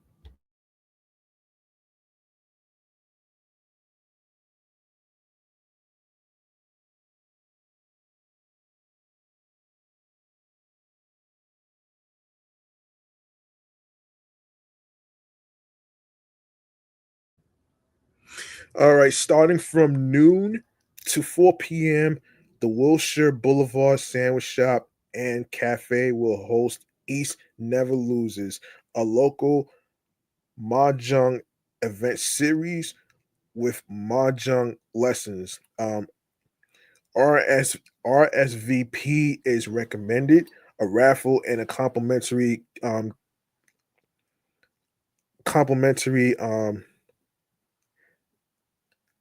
case fruit teas.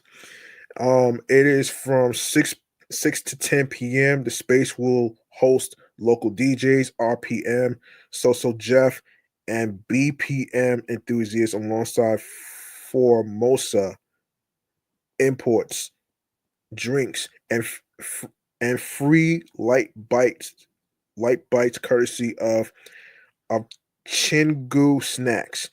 Entry is free, but RSVP is recommended. All right, next we have. Hold on a second.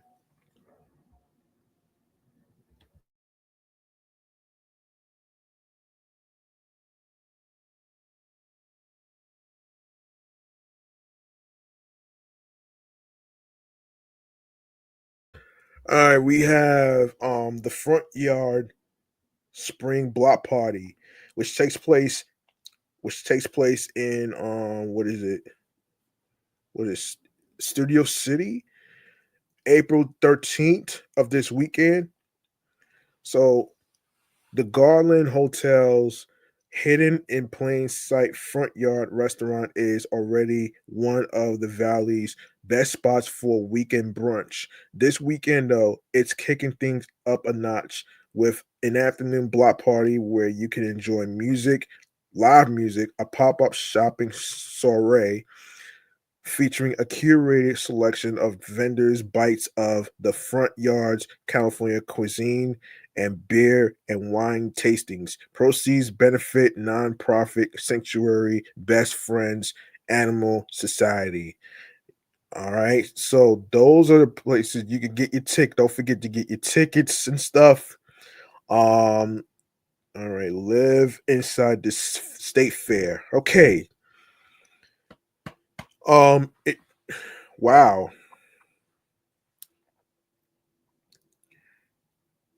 Yeah. I'm not gonna.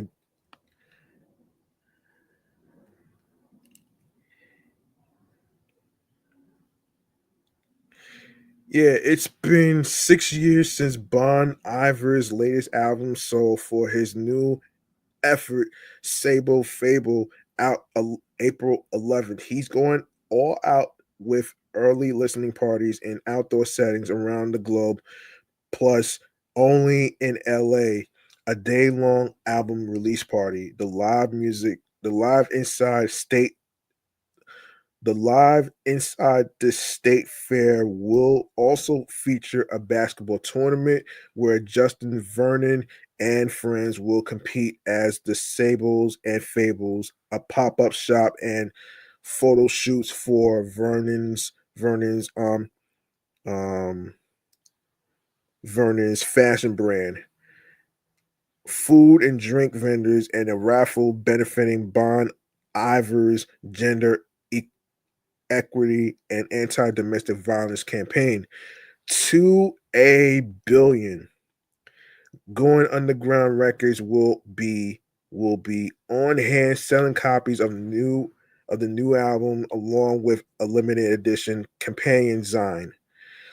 Entry is free with RSVP, which is available, which already started already. So don't forget to get your tickets. It takes place yeah, actually tomorrow and April 12th, actually. So, don't forget to get your tickets over there. Buy your tickets. And yes, we have a Melrose rooftop theater. Oh wow. West Hollywood's chic restaurant and rooftop bar EP and LP is serving much more than handcrafted cocktails and modern American bites. The spot hosts also hosts Melrose Rooftop Theater, an outdoor screening series that runs much of the year on the rooftop space attached to its open air bar. LP, its all VIP seating setup means everyone gets their own beanbag to watch a mix of classics and newly released films, with the audio piped into provided sets of wireless headphones. Opt for the dinner and a movie package, and you'll get a pre-show starter, main, and dessert, or you can skip it and just opt for a cocktail during the movie. All right, let's see. I'm gonna get one more thing. Actually, no. Hold on a second. Actually, okay. Spring soiree at the Americana at Brand plays host to the Easter Bunny this month. Kids can meet and pose for pictures with him from now through April 20th. And this Saturday, the shopping center's annual spring soiree celebration will fill the lawn with live music, a petting zoo, crafting stations, balloon artists, um, face painting, photo ops, and more, with refreshments provided by the Americanas restaurants. A portion of the tickets from the family friendly uh, Fete will benefit California wildfire relief. All right. So, and of course, Um, Coachella uh, from tomorrow, April 11th through April 20th. Nearly 125,000 music lovers make a pilgrimage to the Empire Polo Club during each identical weekend of Coachella, whether bound for campgrounds or shutting over from golf resorts and mid-century modern homes, though its bespoke dining experiences and hotel party scene may try to steal headlines. Coachella remains about the relaxed desert air euphoria of a well-curated music festival. Coachella's all-embracing 3-day lineup consistently consistently crafts the pool of performers from which all other summer music festivals borrow. This year's headliners lead a stacked lineup. Hold on.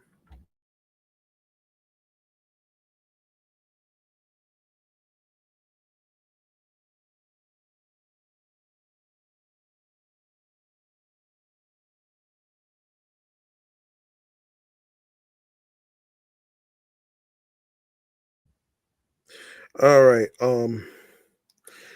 So the stacked lineup consists of Lady Gaga, Missy Elliott, Green Day, Charlie XCX, Post Malone, and Megan D. Stallion, plus Gustavo um Dudamel, and the LA Phil will even take the stage Saturday. All right, so um all right, we're gonna go to New York right now, actually. We're gonna go to New York actually. So let's go to New York. Let's go to New York. Um okay. Let me see.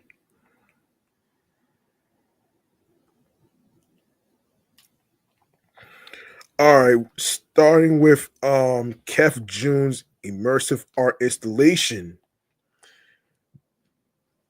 Hold on.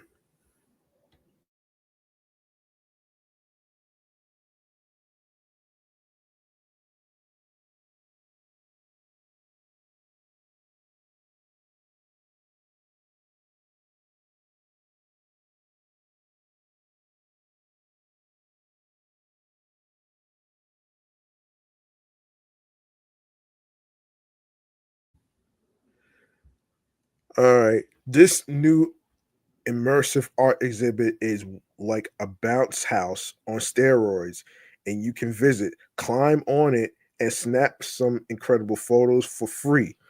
In a tongue-in-cheek nod to Jeff Koons' iconic balloon animal sculptures, the exhibition by artist C.J. Hendry is titled Kef Koons. Imagine if a tangled mess of balloon animals expanded in size to fill a warehouse. That's what Hendry has created with Kef Coon. No, excuse me, Kef Junes.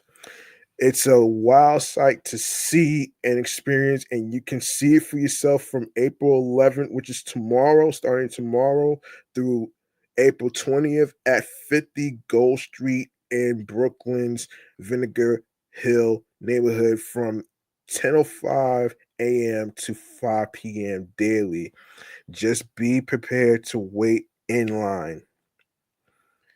And let me see. Yes, the Tulip Festival at Westside Community Garden. Cherry blossoms tend to steal the spotlight this year. No, excuse me, this time of year, and deservedly so. But another pastel flower is worthy of our attention to the tulip. These colorful flowers are about to make their seasonal debut, emerging from bulbs deep underground that have survived the winter freeze.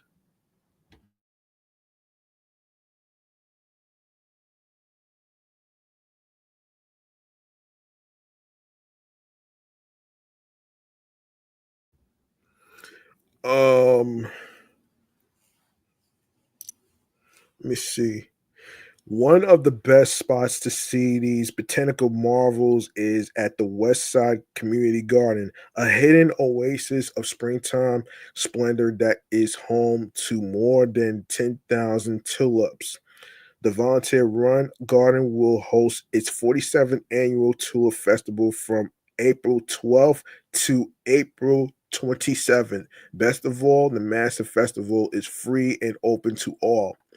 You can enter through a wrought a wrought iron gate on West 89th Street between Amsterdam and Columbus Avenues to find the secret garden, open daily from dawn till dusk. Inside, weave through paths packed with plants.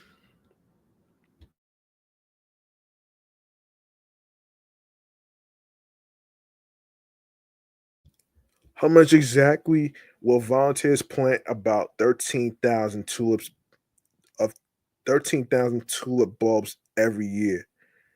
All right. Um, what the hell? What is this? Um,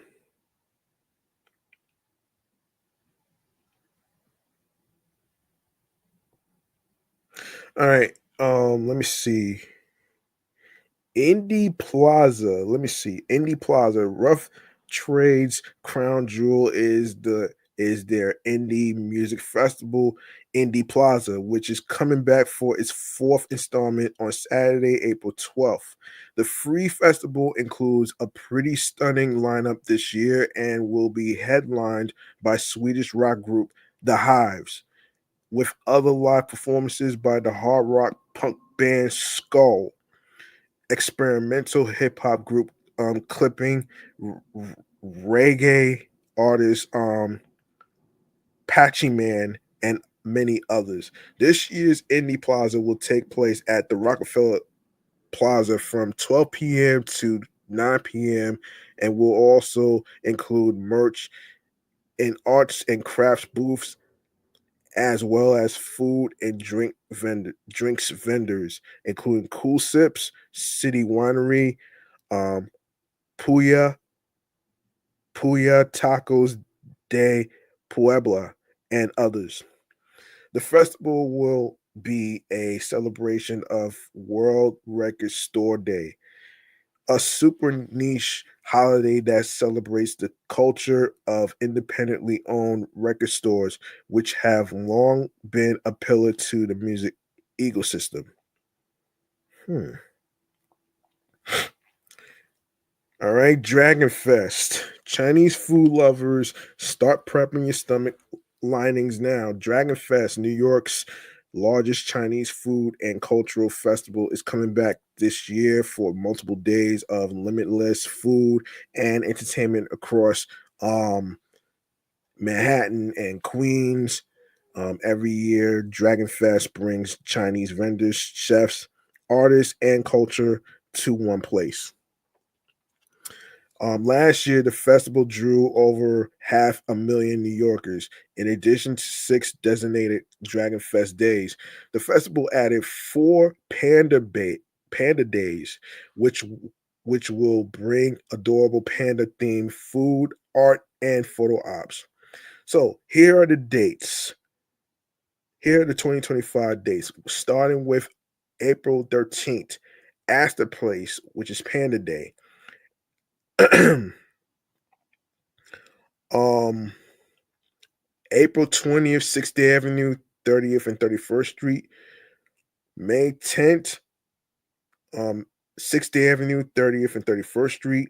May 24th, Astor Place, Panda Day. July 20th, 7th Avenue, um, 56th and 57th Street, Panda Day. August 16th, Night Market, Queens Boulevard, Forest Hills, Panda Day. September 20th, Broadway 113th to 114th Street. October 4th, 4th Avenue, 12th and 13th Street. October 5th, 6th Avenue, 31st Street to 32nd Street, and October 12th, Broadway, 81st Street to 82nd Street. For a full slate of events, visit Dragon Fest's Instagram or website for more information. Let's see.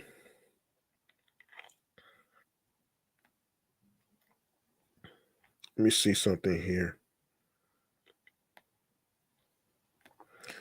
Let me see.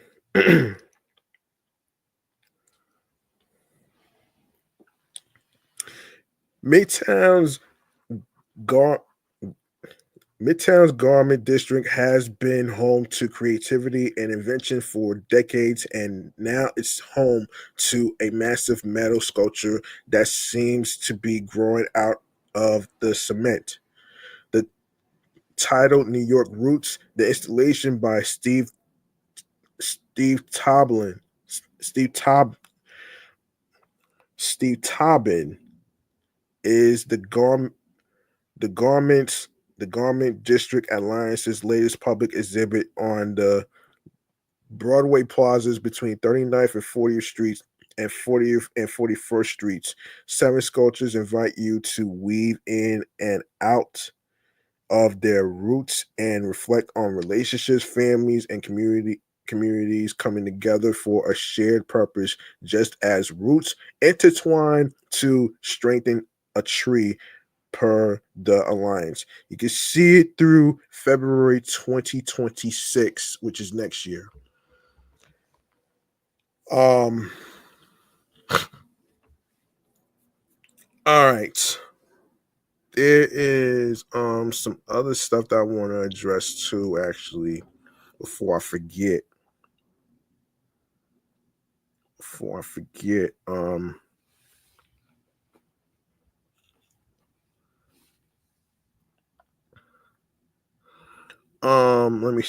Let me see.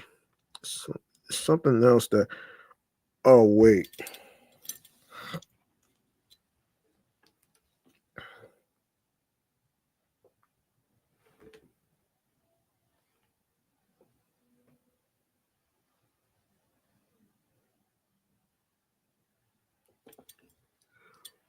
Hold on. I may have saved.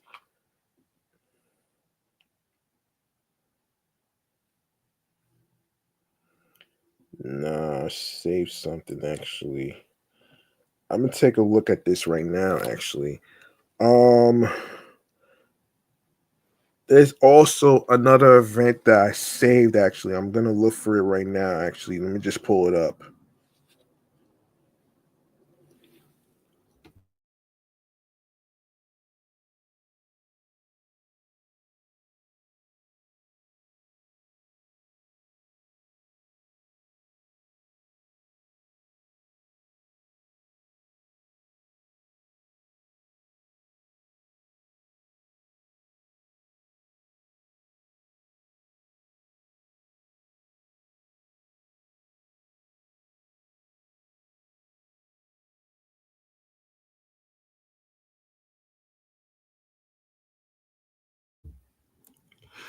All right, before I forget, man, let me address this event that's going on.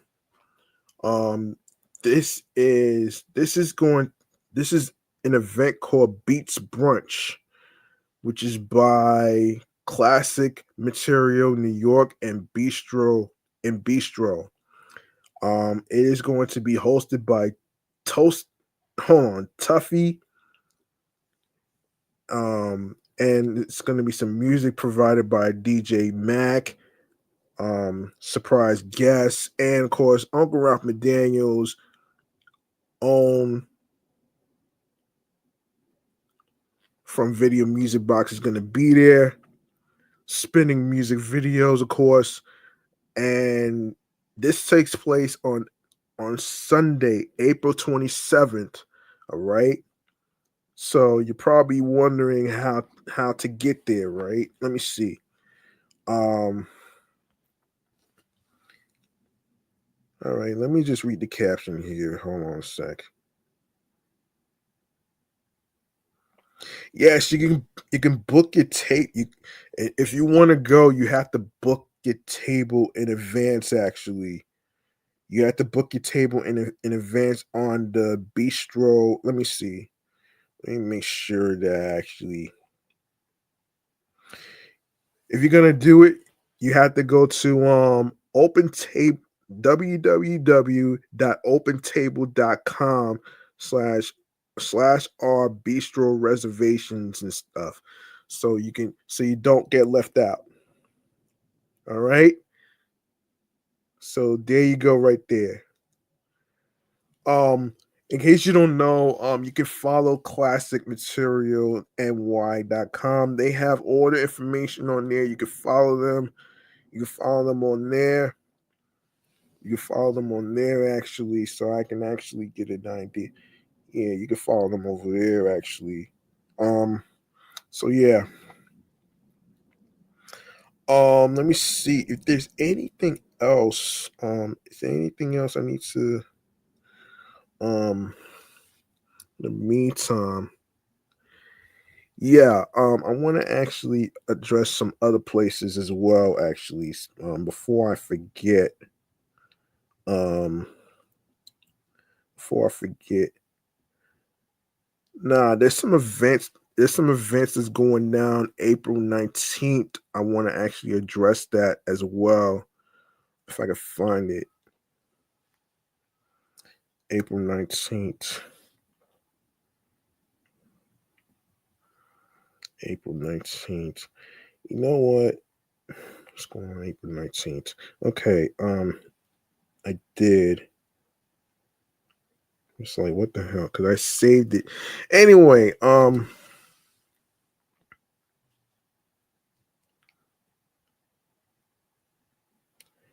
anyway, all right, let me just go through the rundown. I'm gonna go through the rundown right here. So starting tomorrow, um, John Cook exhibition Golden, the moments experience the magic of John Cook's journey from rising star to global sensation at John Cook exhibition Golden, the moments.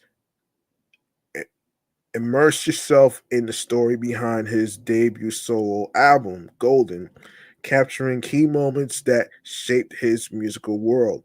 And it's located at 30 Wall Street, Manhattan, starting from 12 p.m. to 8 p.m. Tickets start at $30. Um, The Fabulous Frame Festival, you will be introduced to a fabulous selection of stylish iframes, meet certified style consultants, hear from a team of experts, and discover the personalized service available. Proceeds from all purchases support the research and services for individuals who are blind or visually impaired. Located at 250 West 64th Street, Manhattan, New York. It starts from 1 p.m. to 5 p.m. and it's free. Um, Genre is deaf theophobia. Oh wow. The Stones Head Footer. Come catch a live performance from the popular local band's genre is deaf theophobia. The Stones and Head Footer. Dress up nice in a suit, tux, or just a tie, and get snazzy. Must be 21 and up.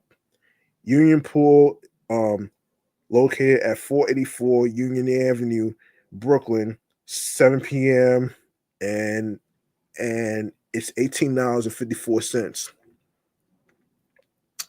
Saturday, April 12th, Hunt Easter eggs. The East Midtown Easter egg hunt 2025. Children under the age of 12 and their families are invited to hunt for candy stuffed eggs and special golden eggs during normal business hours at participating businesses around East Midtown. Well, I don't know if they're going to let that. I don't know if they're going to let the rise of of eggs to stop them from celebrating Easter. I don't think that's going to stop them though. Regardless,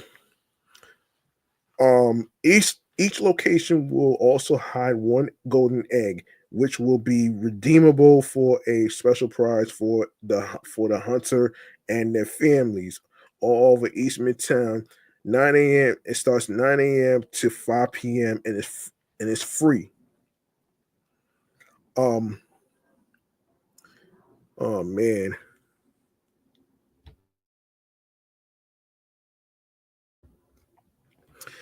All right. Deaf in New York walking tour. Experience the comprehensive New York history of death, burial, epidemics, and execution on this epic tour of Battery Park, the Financial District, Tribeca, the Civic Center, and Chinatown. Whitehall Whitehall Ferry Terminal 4, located at 4 Whitehall Street, Manhattan, New York. Starts at 11 a.m. and it costs $42. Sunday, April 13th, Time to Laugh, the legacy of the Handmaid's Tale, June's evolution from handmaid to rebel. Don't miss your chance in a life. Don't miss your chance.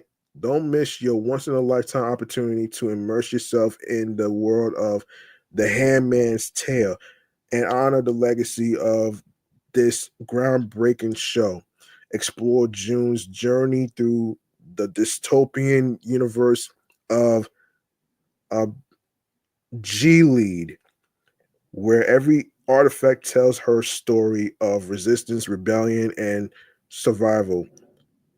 And the Paley Museum is located at 25 West 52nd Street, Manhattan, New York. All day event, and it's $21.50 to get in. Men are trash, and I'm a raccoon.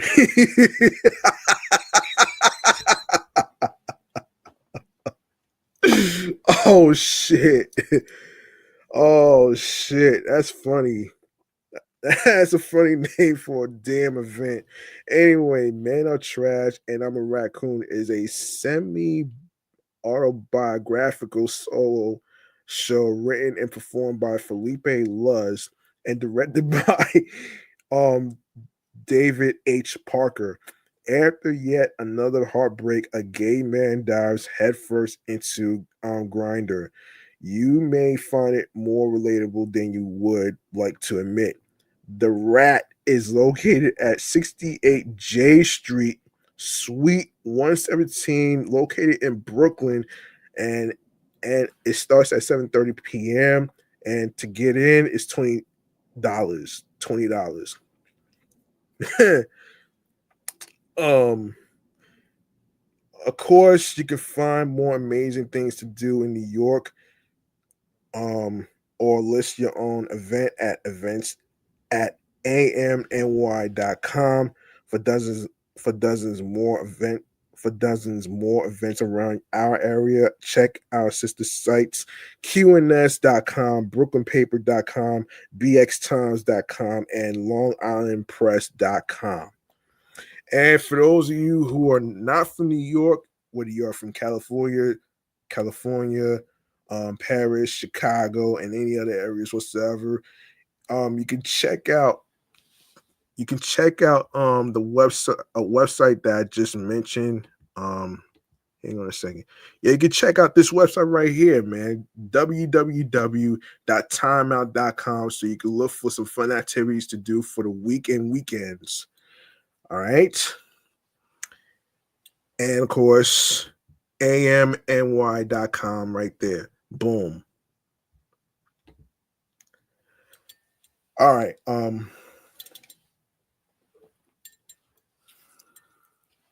Yeah, I might not have time to get to the gaming news, so I'm gonna have to wrap up anyway.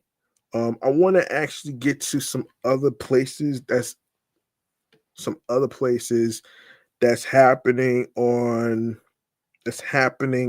April 19th. Hang on a second here. If I could find it. No, no, no, no, no.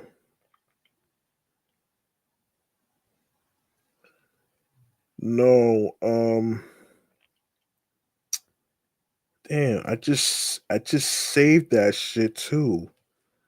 Um, Hang on a second. I just saved it. Um, let's see.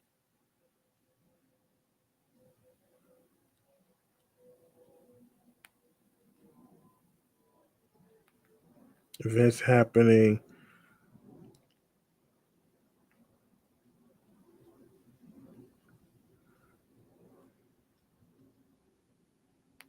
Hold on. I just seen.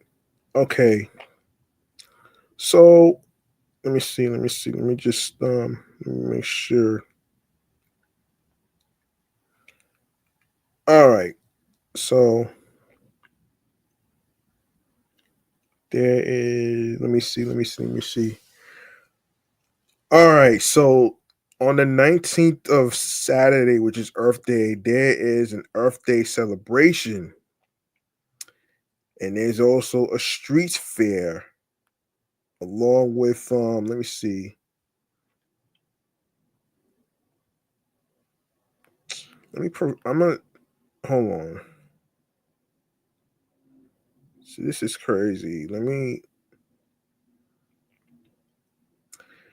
Yeah, so you know what?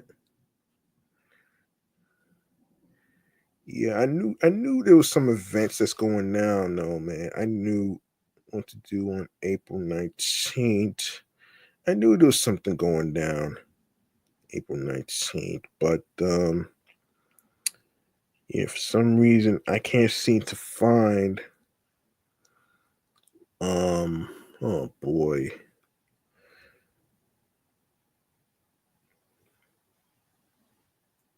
You know what? Next time I find it, I would actually um hang on a second. Um Let me see. Yeah, let me see. Damn. I'll save this for another time. Is there anything going on for the 19th? My apologies, folks. I've been trying to look for some information involving some other stuff. Yeah, I just mentioned Queens Night Market. I just mentioned it. Um, so the Queens Market is returning on April 12th, which is this Saturday. This is a family-friendly market which will run every Saturday from 4 p.m. to midnight in Flushing Meadows Corona Park. Enjoy live music performances and affordable food options capped at $5, making it one of the NYC's most welcoming community events. Okay, so this is what um yeah. Yeah, this is the Queen. Yeah, this is the Queen's Night Market. Okay, and this is what is this? This is New York Hall of Science, Flushing Meadows, Corona Park. Yeah, it's gonna take place this Saturday, so don't forget to don't forget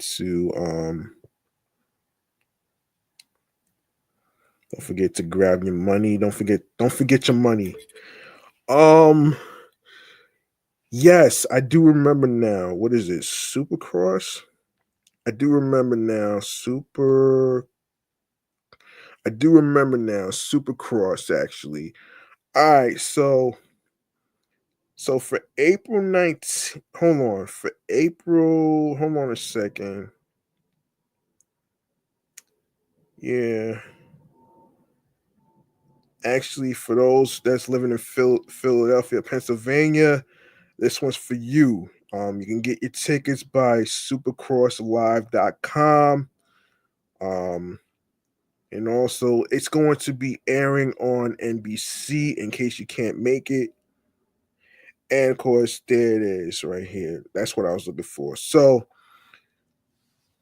Monster Energy AMA Supercross Championship is going to be happening on April 19th, and it's going to take place at 2:30 at MetLife Stadium, 1 MetLife Stadium Drive, East Rutherford, New Jersey.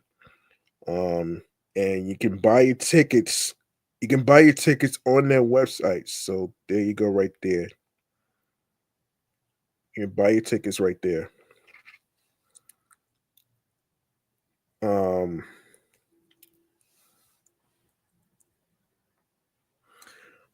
what else?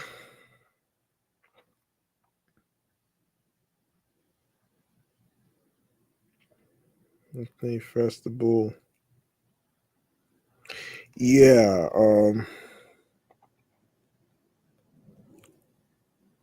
Earth Day Festival.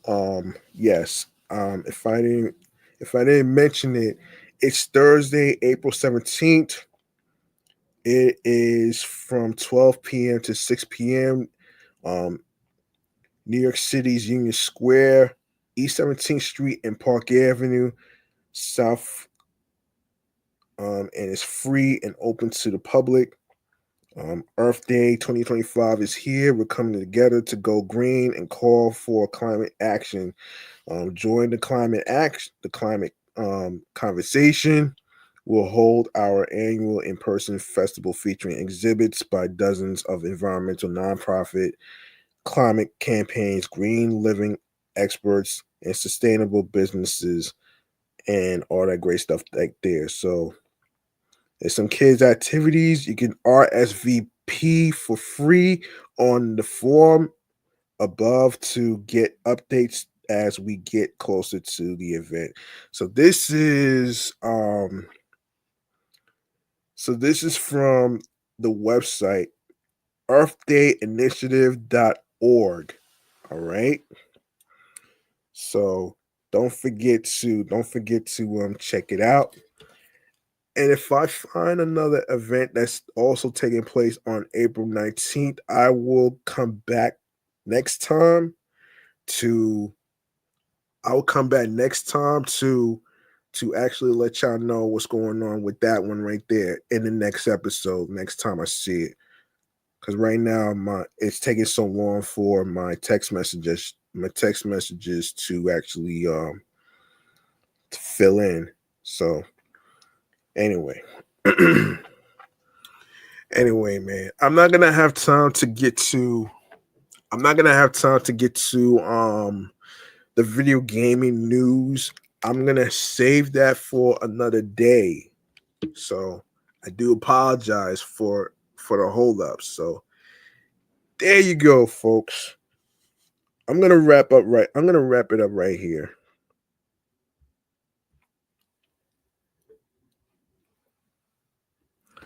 I'm gonna wrap it up right here with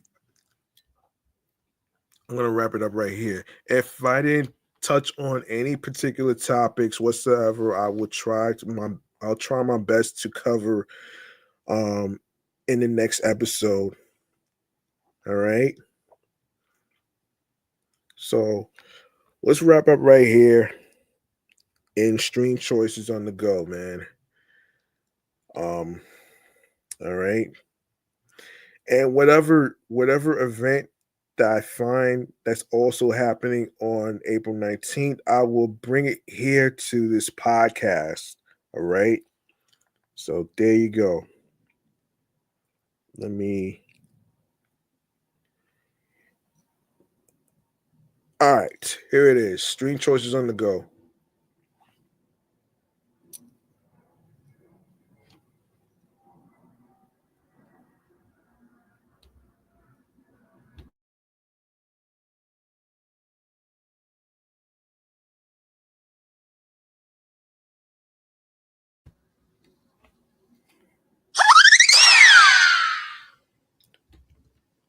All right, make sure you follow Off the Meat Rat Chainz New York Avenue podcast on Bluesky Social, Facebook, Threads, and Instagram, alongside with my other podcast shows that's also on Bluesky Social, Facebook, Threads, and Instagram, which is my sports edition platform, which is excellent, fun, vibrant talks podcast. My entertainment review show, Meticulous Vibe Juice podcast. I know I'm a little behind on the episodes and stuff like that, but I will do my best to actually get around to it. All right.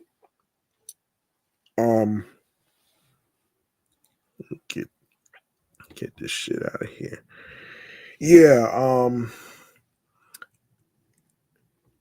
Yeah, you can also follow me, your host with the most, G Money Stacks 555 in Queens, New York. Hold on a minute here.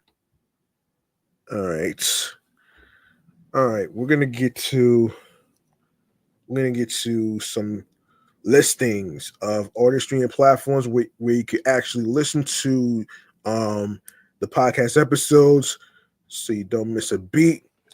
If you go to the link in bio where it says Linktree / G Money Stacks 555, you're gonna see a whole list of streaming platforms. Of course, you can download it onto your iPhones, Android phones, iPads,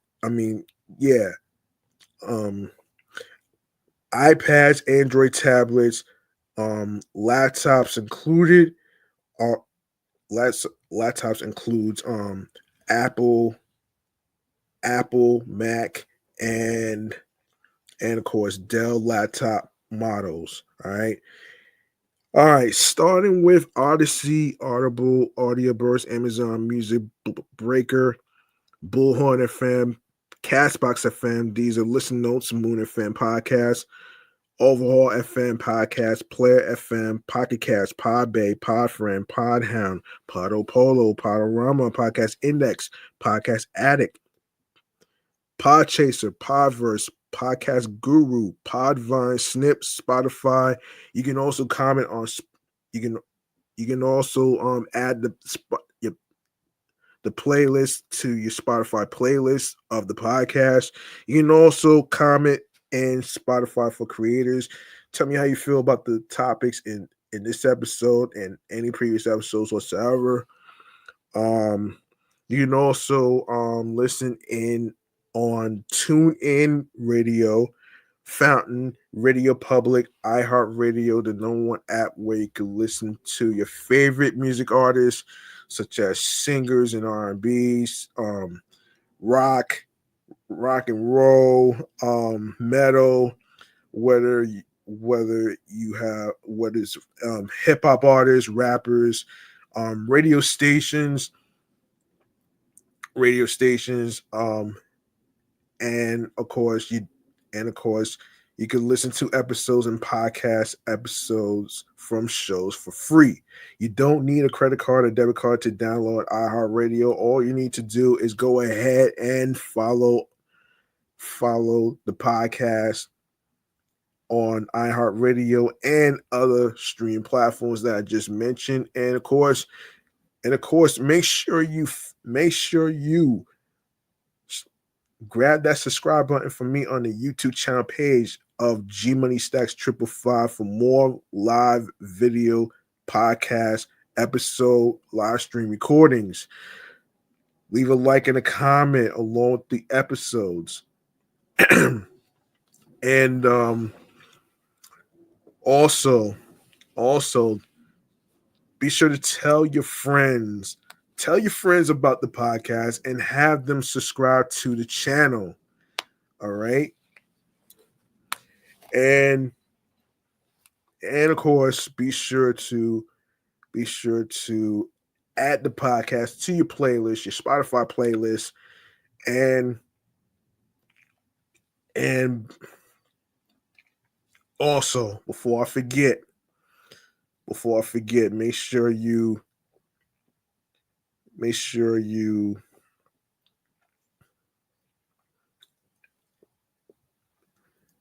Spread the word.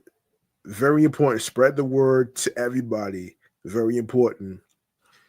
And and of course, and of course, enable alerts so you don't miss out on any uploads, any any new episodes that you missed. You're more than welcome to catch up. Be sure to also be sure to also be sure to also subscribe to my other YouTube channel pages, Meticulous Vibe Juice Podcast, my entertainment review show channel, and also subscribe to my sports YouTube channel page, Excellent Fun Vibrant Talks Podcast. That's also on there as well. So, um, and of course, man, be sure to also um share my link tree with the artistry with the links to streaming platforms with your husbands, your wives, your boyfriends, girlfriends, people you're cool with from work. And of course, new episodes Mondays, Wednesdays, and Fridays on every streaming platform. Whenever you get to listen, stream, and watch your podcast. All right, man. That's gonna do it. That's gonna do it for me, man. I'm your man G Money Stacks, aka the Gregonator. Thank you very much for listening to the episode 390, 391 dedicated to TMZ 19 of their 19th anniversary. And like I said, if I don't have the time to actually get to the other topics, I will save them for another time. All right. Remember, the grind doesn't stop. Hard work pays off. If you want something, you have to work hard and earn it. It's not going to be given to you on a fucking silver platter. And of course, be on your P's and Q's creatively, mentally, emotionally, physically, and spiritually. That gets you into your zone alongside with tunnel vision. And of course,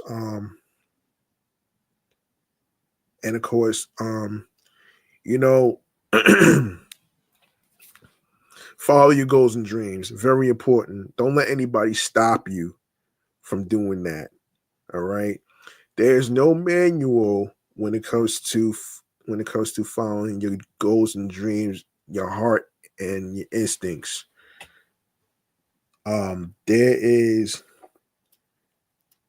yeah, and there's also no manual into following your journey, your path, your heart. You just name it. And yes, like I said, man, if I find the other events that I texted to myself in regards to April 19th and stuff, I will be back to address that. All right. And I hope y'all ready for Easter weekend and everything else. Despite the eggs skyrocketing prices and stuff, I have to really this is just too fucking crazy. I never heard of anybody using onions as a substitute for eggs, which is crazy to me, man. Like, this makes no fucking sense, man.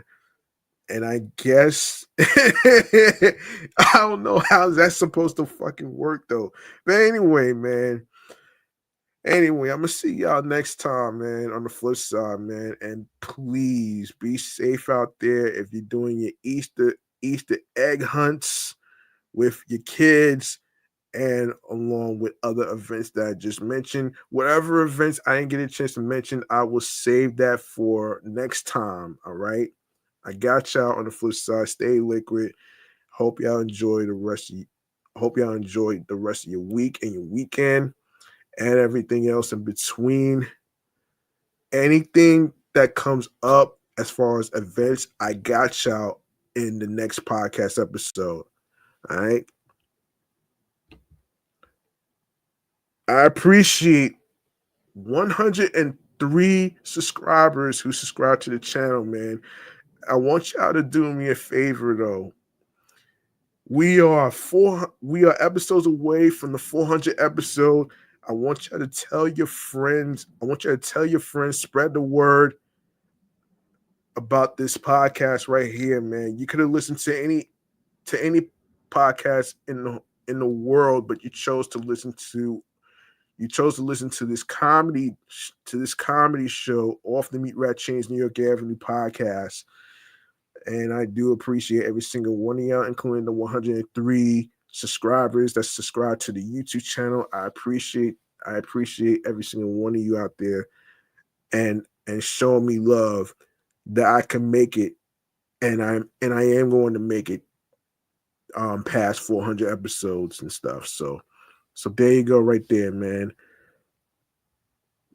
Peace and one love. I'll see y'all next time on the flip side. And be careful out there. See y'all next time. Peace, one love, good night, everybody.